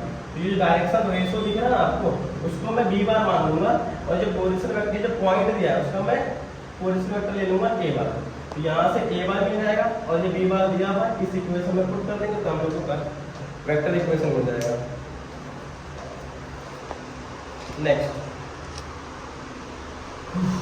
Next क्या दिया होगा? नेक्स्ट दिया हम लोग को देखो, नेक्स्ट दिया कि find the vector equation of plane passing through points. Vector equation of plane find करना है और a का वैल्यू दिया 1 1 2 और b का वैल्यू दिया हुआ है 0 2 3 एंड c का वैल्यू दिया है 4 5 6। 3 पॉइंट दिए हुए, बोला है कि फाइंड करो वेक्टर इक्वेशन ऑफ प्लेन। तो फॉर्मूला अगर याद है तो r bar dot n bar a bar dot n bar. a बार क्या आएगा तो इसका मैं पोजीशन वेक्टर ले लूंगा तो मुझे a बार मिल जाएगा i cap plus j cap plus 2k cap. और अगर n बार की बात करें तो n बार कैसे मिलेगा? n बार ab बार क्रॉस ac बार। अब क्रॉस प्रोडक्ट आपको निकालने आता रहेगा, दो वेक्टर रहेंगे तो वहां से ले लेंगे क्रॉस। यहां पर ले लेगा i cap j cap k cap और आपने डिटरमिनेंट निकालना सीखा है। तो ऐसे करके हम लोग n बार की वैल्यू ले लेंगे और ये वैल्यू यहाँ पुट करेंगे, ये वैल्यू यहाँ पुट करेंगे, तो बाद में जो आंसर आएगा वो हो जाएगा vector equation of plane. Next question क्या दिया हुआ देखते हैं, 10th order of derivative log x का। अरे यार ये बहुत सिंपल क्वेश्चन दे दिया और ये एग्जांपल का क्वेश्चन है। अगर y log x है तो मुझे क्या करना पड़ेगा? डिफरेंशिएट करना पड़ेगा। तो एक बार डेरिवेटिव लिया तो 1/x हो गया और दोबारा अगर डेरिवेट करेंगे तो -1/x² हो जाएगा और इनटू में क्या हो जाएगा 2। और फिर अगर डेरिवेटिव लेंगे तीसरी बार तो इसमें क्या आएगा? अब इसमें अगर मैं वापस से इंटीग्रेशन डेरिवेटिव ले रहा हूँ तो -1 × 2 × -3 आ जाएगा अपॉन x का पावर 3 हो जाएगा। अगर हम लोग ऑब्जर्व करें पहला वाला प्लस, दूसरा वाला माइनस और तीसरा वाला क्या है प्लस में। अगर प्लस माइनस प्लस है, जब मैं nth ऑर्डर निकालूंगा तो सबसे पहले मैं यहाँ पे -1 का पावर n-1 रखूंगा। और ये मैं क्यों कर रहा हूँ ध्यान रखना, इसलिए कर रहा हूँ कि यहाँ पे अगर आप देखेंगे तो प्लस माइनस प्लस में आ रहा है। अगर प्लस माइनस प्लस में आ रहा है तो हम लोग को ये वाले का इस्तेमाल करना है। एंड दूसरा अगर पहले 1 आया फिर -1 × 2 आया फिर -1 × 2 × -3 आया, मतलब माइनस और प्लस छोड़ दो। अगर देखेंगे तो 1 आया फिर 1 × 2 मतलब ये 1 का फैक्टोरियल, फिर 2 का फैक्टोरियल, फिर कितना आ रहा है 3 का फैक्टोरियल, फिर 4 का फैक्टोरियल, फिर 5 का फैक्टोरियल। अगर ऐसा आते जा रहा है तो फिर हम लोग क्या बोल सकते हैं? हम लोग क्या बोल सकते हैं? यहाँ पे देखो ये आ जाएगा आपका n-1 का फैक्टोरियल और अपॉन में क्या आएगा x⁻³ है। तो जैसे जैसे पावर बढ़ रहा है वैसे वैसे ये भी पावर बढ़ रहा है तो x का पावर क्या हो जाएगा यहाँ पे n हो जाएगा। तो ये हो जाएगा n का 3 मार्क्स के लिए दिया था। ये एक्चुअली अनएक्सपेक्टेड है, जल्दी पूछता नहीं है n का डेरिवेटिव पर। इस बार पूछ लिया है, इस बार कुछ कुछ चीजें ऐसी पूछे जो कभी पूछता ही नहीं है। ये कितना सिंपल क्वेश्चन दिया हुआ है, फिजिक्स जिसको अच्छे से आता रहेगा उसके लिए तो सिंपल क्वेश्चन हो जाएगा। -5t² + 4t - सिंपल है। आपको एक्सेलरेशन दिया हुआ है 1/4 फीट पर सेकंड स्क्वायर। अब ये s मतलब क्या होता है? डिस्प्लेसमेंट। अगर आपने फिजिक्स में सीखा रहेगा तो अगर मैं डिस्प्लेसमेंट को डिफरेंशिएट करूं विद रिस्पेक्ट टू टाइम तो मुझे मिलेगा वेलोसिटी, और वेलोसिटी को डिफरेंशिएट करूं विद रिस्पेक्ट टू टाइम तो क्या मिलेगा? एक्सेलरेशन। तो अगर मैं इसको डिफरेंशिएट करूं तो ds/dt हो जाएगा, इसको हम क्या बोलेंगे? v बोलेंगे। यहाँ पे 3 × 2 = 6 6t का स्क्वायर -2 5 10t + 4। और वापस से डिफरेंशिएट करूं अगर मैं तो dv/dt हो जाएगा, जिसको हम बोलेंगे एक्सेलरेशन, और वो आ जाएगा 12t - 10। जबकि एक्सेलरेशन कितना दिया हुआ है? 14। तो अगर यहाँ 14 दिया हुआ है तो 12t - 10, ये -10 में जाके प्लस हो जाएगा तो 14 + 10 = 12t। अब अगर 14 + 10 करेंगे 24 हो जाएगा, तो 12t का वैल्यू 24 आ गया। ट्वेल्व मल्टीप्लाई यहाँ पे डिवाइड, तो t का वैल्यू 24 / 12 12 × 24 सेकंड आ गया। अभी t2 आ गया और कुछ निकालने के लिए बोला था क्या? Velocity and displacement at time when acceleration is 14। Velocity and displacement भी फाइंड करने के लिए बोला है। तो बस t का वैल्यू अगर मैं यहाँ पुट कर दूँ 2 तो यहाँ 2 पुट करेंगे तो 2 × 4 4 × 6 = 24 -20 + 4 हो गया। तो अगर देखें 24 प्लस 4 28, 28 माइनस 20 करेंगे तो 8 आ जाएगा। और अगर मुझे निकालना है डिस्प्लेसमेंट तो x वाले में t की जगह पे 2 ले लूँगा। तो अगर आप t की जगह पे 2 लेते हैं तो आपको डिस्प्लेसमेंट मिल जाएगा यहाँ से। बस इतना ही करना है। ये एग्जाम्पल है क्वेश्चन, ये एप्लीकेशन ऑफ डेरिवेटिव है। नेक्स्ट क्या दिया हुआ है, इधर आते हैं, equation of tangent and normal. इसके बारे में क्या ही बताओ। अगर आपको किसी कर्व का इक्वेशन दिया हुआ है, मतलब मान लो ये कर्व है, इसका value y equal to 2x का cube minus x square plus, और यहाँ से टेंजेंट पास हो रहा है, उसका पॉइंट है जहाँ से पास हो रहा है 1 का क्यूब और 1। तो सिंपल सा हमने क्या देखा हुआ कि अगर मैं किसी भी टेंजेंट को, अगर मैं किसी भी कर्व को डिफरेंशिएट करता हूँ, कर्व के इक्वेशन को डिफरेंशिएट करता हूँ किसी पॉइंट पे जहाँ से टेंजेंट पास हो रहा है, अगर उस पॉइंट पे डिफरेंशिएट कर दो तो मुझे उस टेंजेंट का स्लोप मिल जाएगा। और अगर मुझे स्लोप मिल गया तो मैं इक्वेशन ऑफ टेंजेंट इक्वेशन वहाँ पर निकाल सकता हूँ। बस स्लोप पॉइंट फॉर्म, मेरे पास एक पॉइंट भी रहेगा और मेरे पास क्या रहेगा, स्लोप भी रहेगा। आपने पहले भी किया हुआ है। तो बस स्लोप पॉइंट फॉर्म मतलब y minus y1 equal to m x minus x1। ये आपको x और y1 मिल जाएगा, जो स्लोप मिलेगा वो क्या हो जाएगा, m हो जाएगा। तो ऐसे आपने स्लोप ऑफ टेंजेंट निकाला। अब नॉर्मल कैसे निकालेंगे, यहाँ पे क्या करने का, परपेंडिकुलर ड्रॉ करने का। नॉर्मल क्या होता है, परपेंडिकुलर। स्लोप क्या हो जाएगा, उल्टा, पॉइंट सेम रहेगा, सब कुछ सेम टू सेम रहेगा, बस यहाँ m की जगह वैल्यू क्या हो जाएगी, उल्टी हो जाएगी। तो बाद में क्या करने का, कैलकुलेशन करने का, तो आपका आंसर आ जाएगा। और पेपर लिखा है तो पढ़ने वालों के लिए इजी है। तो चलो अभी कुछ क्वेश्चन बाकी रह गए सेक्शन से, अभी खत्म करते हैं। हमने लास्ट टाइम टेंजेंट वाला लिया था और नॉर्मल वाला लिया था। अभी देखो यहाँ बोला कि 3 कॉइन्स आर टॉस्ड, ये एग्जांपल का क्वेश्चन है। Simultaneously x is number of heads. अरे यार रैंडम वेरिएबल बोल रहा है कि नंबर ऑफ हेड्स चाहिए मुझे, कितना चेंजी क्वेश्चन है। अगर मैंने 3 कॉइन टॉस किया तो x का वैल्यू क्या होगा, ये मैं 10वीं के बच्चे से पूरी कभी बताएगा h। अगर मैं ऐसे लिखूँ तो टेंशन है, थोड़ा सा ऐसे लिख देंगे ना तो फटाक से अपने को एग्जैक्ट वैल्यू हो जाएगा। 2 बार h 2 बार h 2 बार। तो इसमें आपको सोचना नहीं पड़ता ना कि क्या लिखना है, क्योंकि आपको सारे वैल्यू मिल जाते हैं। तो h h h h h फिर h t h फिर h t t फिर t t h हो जाएगा, t h h हो जाएगा, फिर t h t हो जाएगा, फिर t t h हो गया, t t t हो जाएगा। कितना हो गया, 1 2 3 4 5 6 7 8 बस। तो n ऑफ s का वैल्यू 8 आ गया। रैंडम वेरिएबल क्या बोल रहा है, नंबर ऑफ हेड्स। अब अगर मैं रैंडम वेरिएबल की बात करूँ तो यहाँ पे 3 बार हेड आएगा, उसके बाद 2 बार हेड h h t रहेगा, h t h रहेगा, फिर t h h रहेगा, और है ये तो 2 बार नहीं। फिर रैंडम वेरिएबल 2 बार की जगह पे 1 बार t h रहेगा, h t t, फिर t t h हो जाएगा, और फिर t h t। अब बाद में 1 बार भी नहीं रहेगा, तो 3 बार t रहेगा। अब यहाँ सिर्फ देखना कि कितने बार आया है h। यहाँ पे 3 बार h आया, यहाँ पे 2 बार h आया, यहाँ पे 1 बार h आया, यहाँ पे 0 बार h आया। तो मतलब रैंडम वेरिएबल की पॉसिबल वैल्यू क्या हो जाएगी, 0 1 2 3। और दूसरा आपने को इसकी प्रोबेबिलिटी निकालनी है, सॉरी प्रोबेबिलिटी नहीं, क्या बोला यहाँ पे देखो, एक्सपेक्टेड वैल्यू एंड वेरिएंस। तो एक्सपेक्टेड वैल्यू वेरिएंस के लिए आपको टेबल बनाना पड़ेगा। पहले यहाँ पे रैंडम वेरिएबल जो probability of x equal to x है, ऐसे करके टेबल बनाना पड़ेगा आपको। यहाँ पे आ जाएगा 0 1 2 3, सबके लिए प्रोबेबिलिटी निकालनी पड़ेगी आपको। अब यहाँ हमने प्रोबेबिलिटी निकालनी है, एक बार भी हेड नहीं आएगा, ऐसा एक ही चांस है कितने में से 8 में से, ये 1/8 हो जाएगा। और तीनों बार हेड आएगा तो ऐसा एक ही चांस 8 में से। एक बार हेड आएगा जैसे कितने हैं, 1 2 3 है, 3/8 आ जाएगा, और ये भी क्या हो जाएगा, 3/8 हो जाएगा। जस्ट आपको टेबल बनाने का है, x equal to x i और probability of x equal to p i. बाद में आपको x i into p i लेना है, फिर एक्स आई स्क्वायर लेना है, फिर x i square into p i लेना है। अब देखो वैल्यू 0 1 2 3 हो गई, और प्रोबेबिलिटी 1/8 3/8 3/8 और 1/8। अब एक्स आई पी आई उसको मल्टीप्लाई करेंगे तो यहाँ पे वैल्यू आ जाएगा, इसका स्क्वायर करेंगे तो यहाँ वैल्यू आ जाएगा, और फिर स्क्वायर को पी आई से मल्टीप्लाई करेंगे तो यहाँ वैल्यू आ जाएगा। जब आप एक्स आई पी आई को जब सम करोगे लास्ट में तो आपको वहाँ पे ई ऑफ एक्स मतलब एक्सपेक्टेड का वैल्यू मिल जाएगा।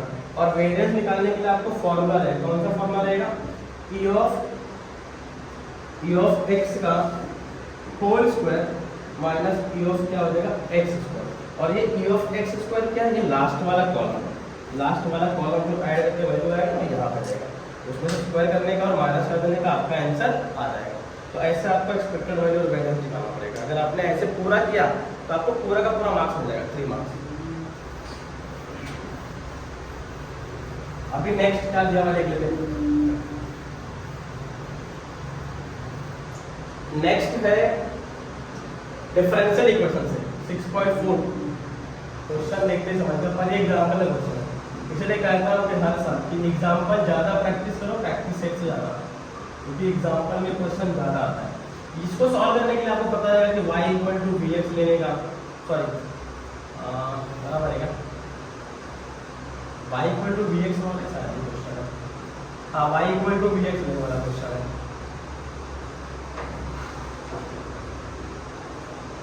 अगर इसको सॉल्व करेंगे, डिफरेंशिएट करेंगे तो ये dy बाई डी एक्स हो जाएगा। v को बाहर निकालो तो x का डेरिवेटिव 1, x को बाहर निकालो तो v का डेरिवेटिव dp बाई क्या हो जाएगा dx। तो dy बाई dx का वैल्यू क्या आ जाएगा, p plus x dv by dx, ये इक्वेशन नंबर 1। तो उसके बाद ये इक्वेशन नंबर 1, ये 2 हो जाएगा और ये 3 हो जाएगा। और ये 2 और 3 को हम लोग इक्वेशन नंबर 1 में पुट कर देंगे। जब ये 2 और 3 को पुट करोगे तो कैसा दिखेगा, x के जगह पे कुछ आएगा नहीं है, तो x dy बाई dx का वैल्यू दिया हुआ है, कितना दिया है, v plus x dv by dx, तो is equal to x tan, और ये y का वैल्यू क्या है vx अपॉन क्या हो जाएगा x हो जाएगा, और y का वैल्यू क्या दिया है vx।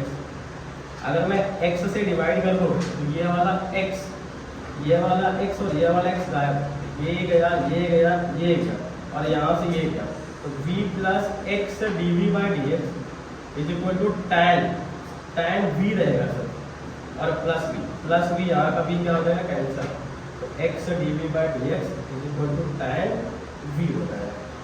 अभी क्या करने का, v वाले को v वाले के पास और x वाले को x वाले के पास। एक काम करते हैं, ये टैन भी यहाँ पे डिवाइड में हो जाएगा, क्या हो जाएगा मल्टीप्लाई में आ जाएगा, डिवाइड हो जाएगा। अभी देखो इनके भी खत्म हो गया, एक करो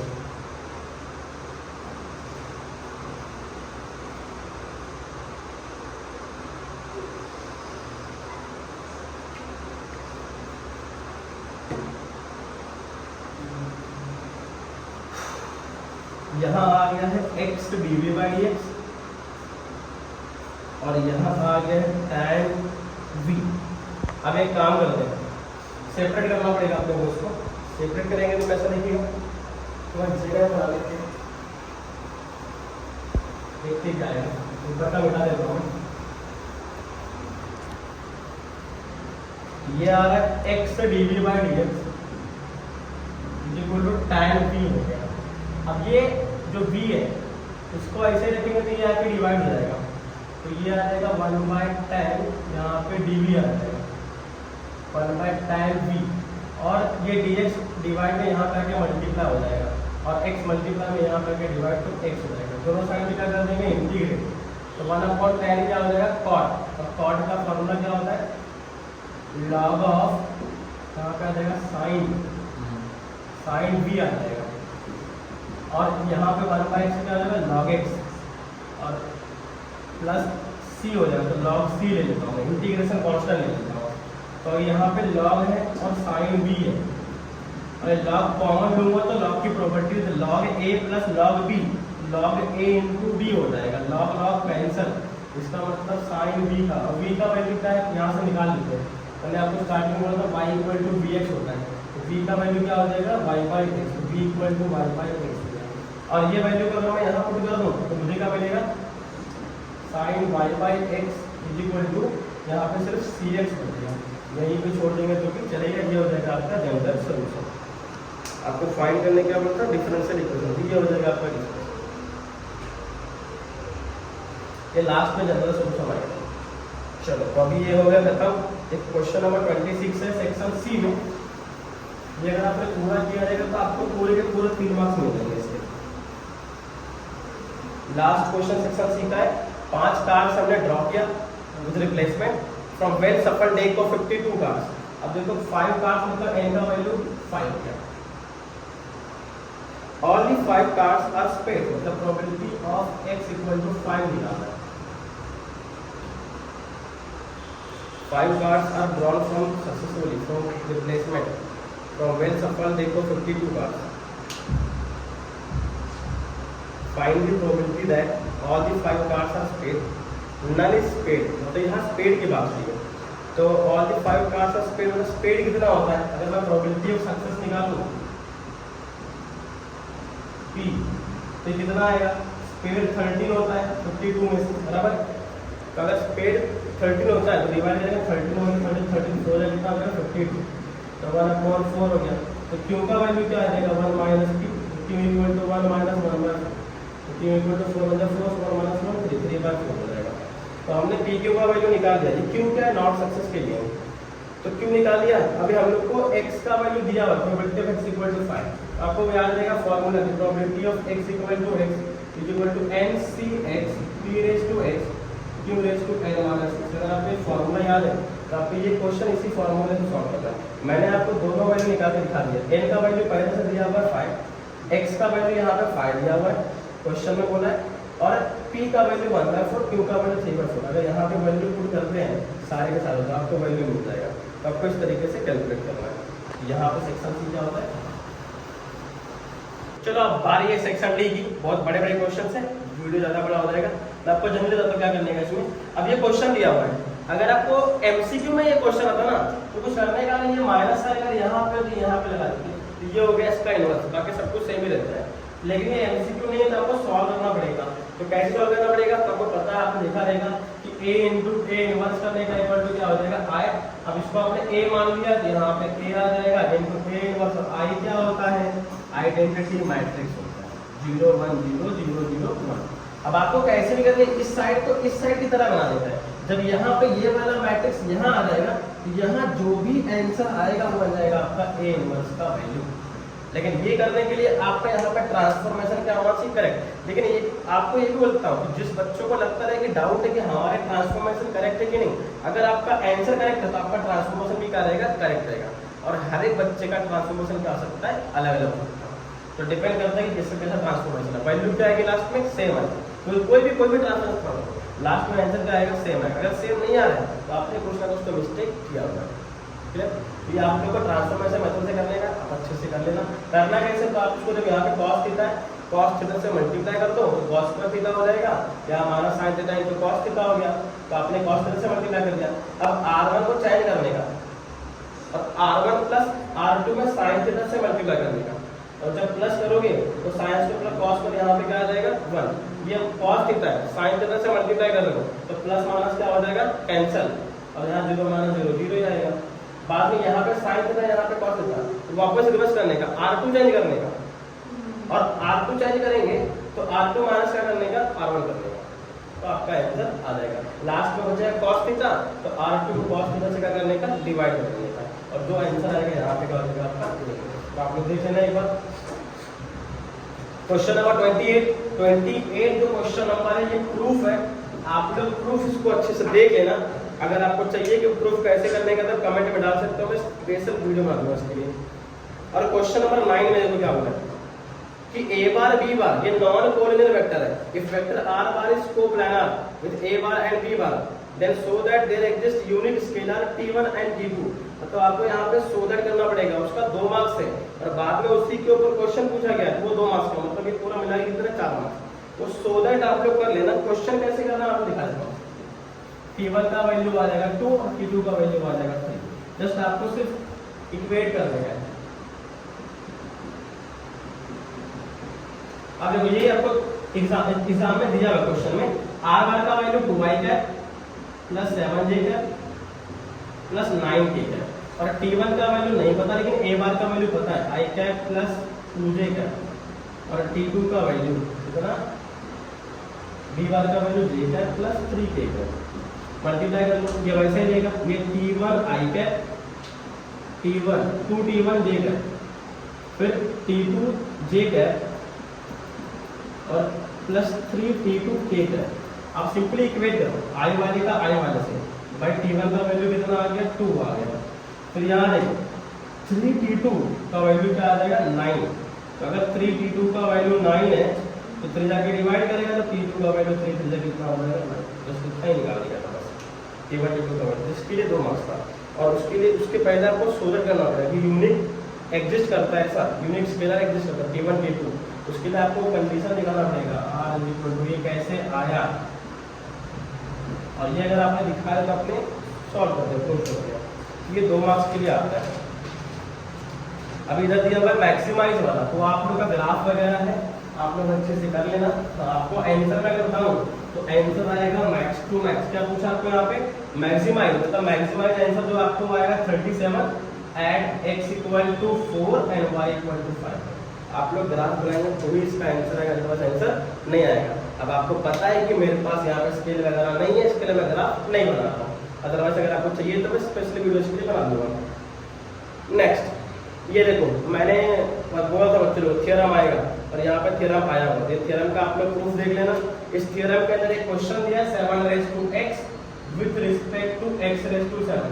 इसको मान लो u equal to 7 raised to x हो गया। अब इसको अगर मैं डिफरेंशिएट करूं तो a raised to x का derivative a raised to x into log a, लेकिन a की जगह पे क्या दिया है 7 है, यहाँ पे a वहाँ पे 7 है। और v इक्वल टू लेने का x raised to 7, और जब मैं डेरिवेटिव लूंगा तो ये आ जाएगा 7 x raised to 6। फॉर्मूला क्या होता है du by dx upon dv by dx। तो du by dx का value 7 raised to x into log 7 और इसका आ जाएगा 7 x raised to 6। इसको कैंसिल नहीं कर सकते, तो यहीं पे क्या हो जाएगा इसका आंसर। हाँ यहाँ पे हम लोग इसको du by dv बोल सकते हैं।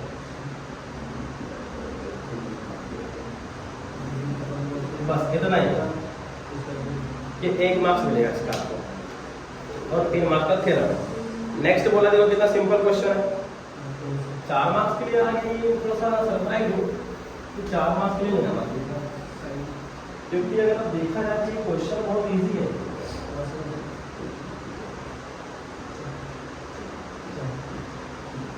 सब्स्टिट्यूशन मैटर देख लिया है।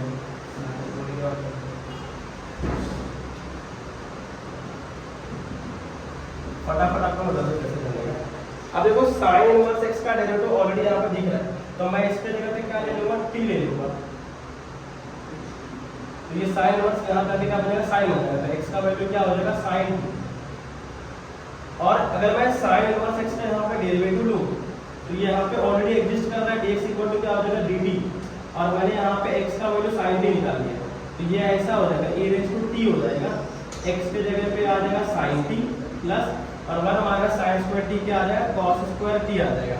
अब कौन ये तो है ही नहीं, यहाँ पे आ जाएगा dt e raise to t, यहाँ पे sin t है और plus cos square root cancel, यहाँ पे क्या आ जाएगा cos।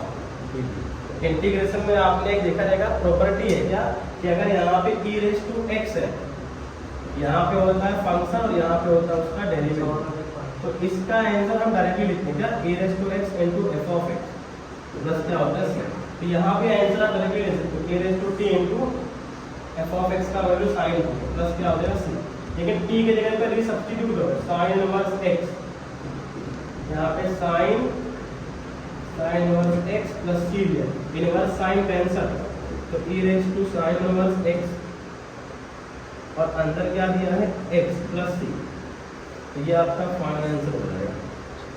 मैंने आपको ये 4 मार्क्स के लिए क्वेश्चन सोचो इतना आसान दे दिया बोर्ड वाले ने, क्या बात है।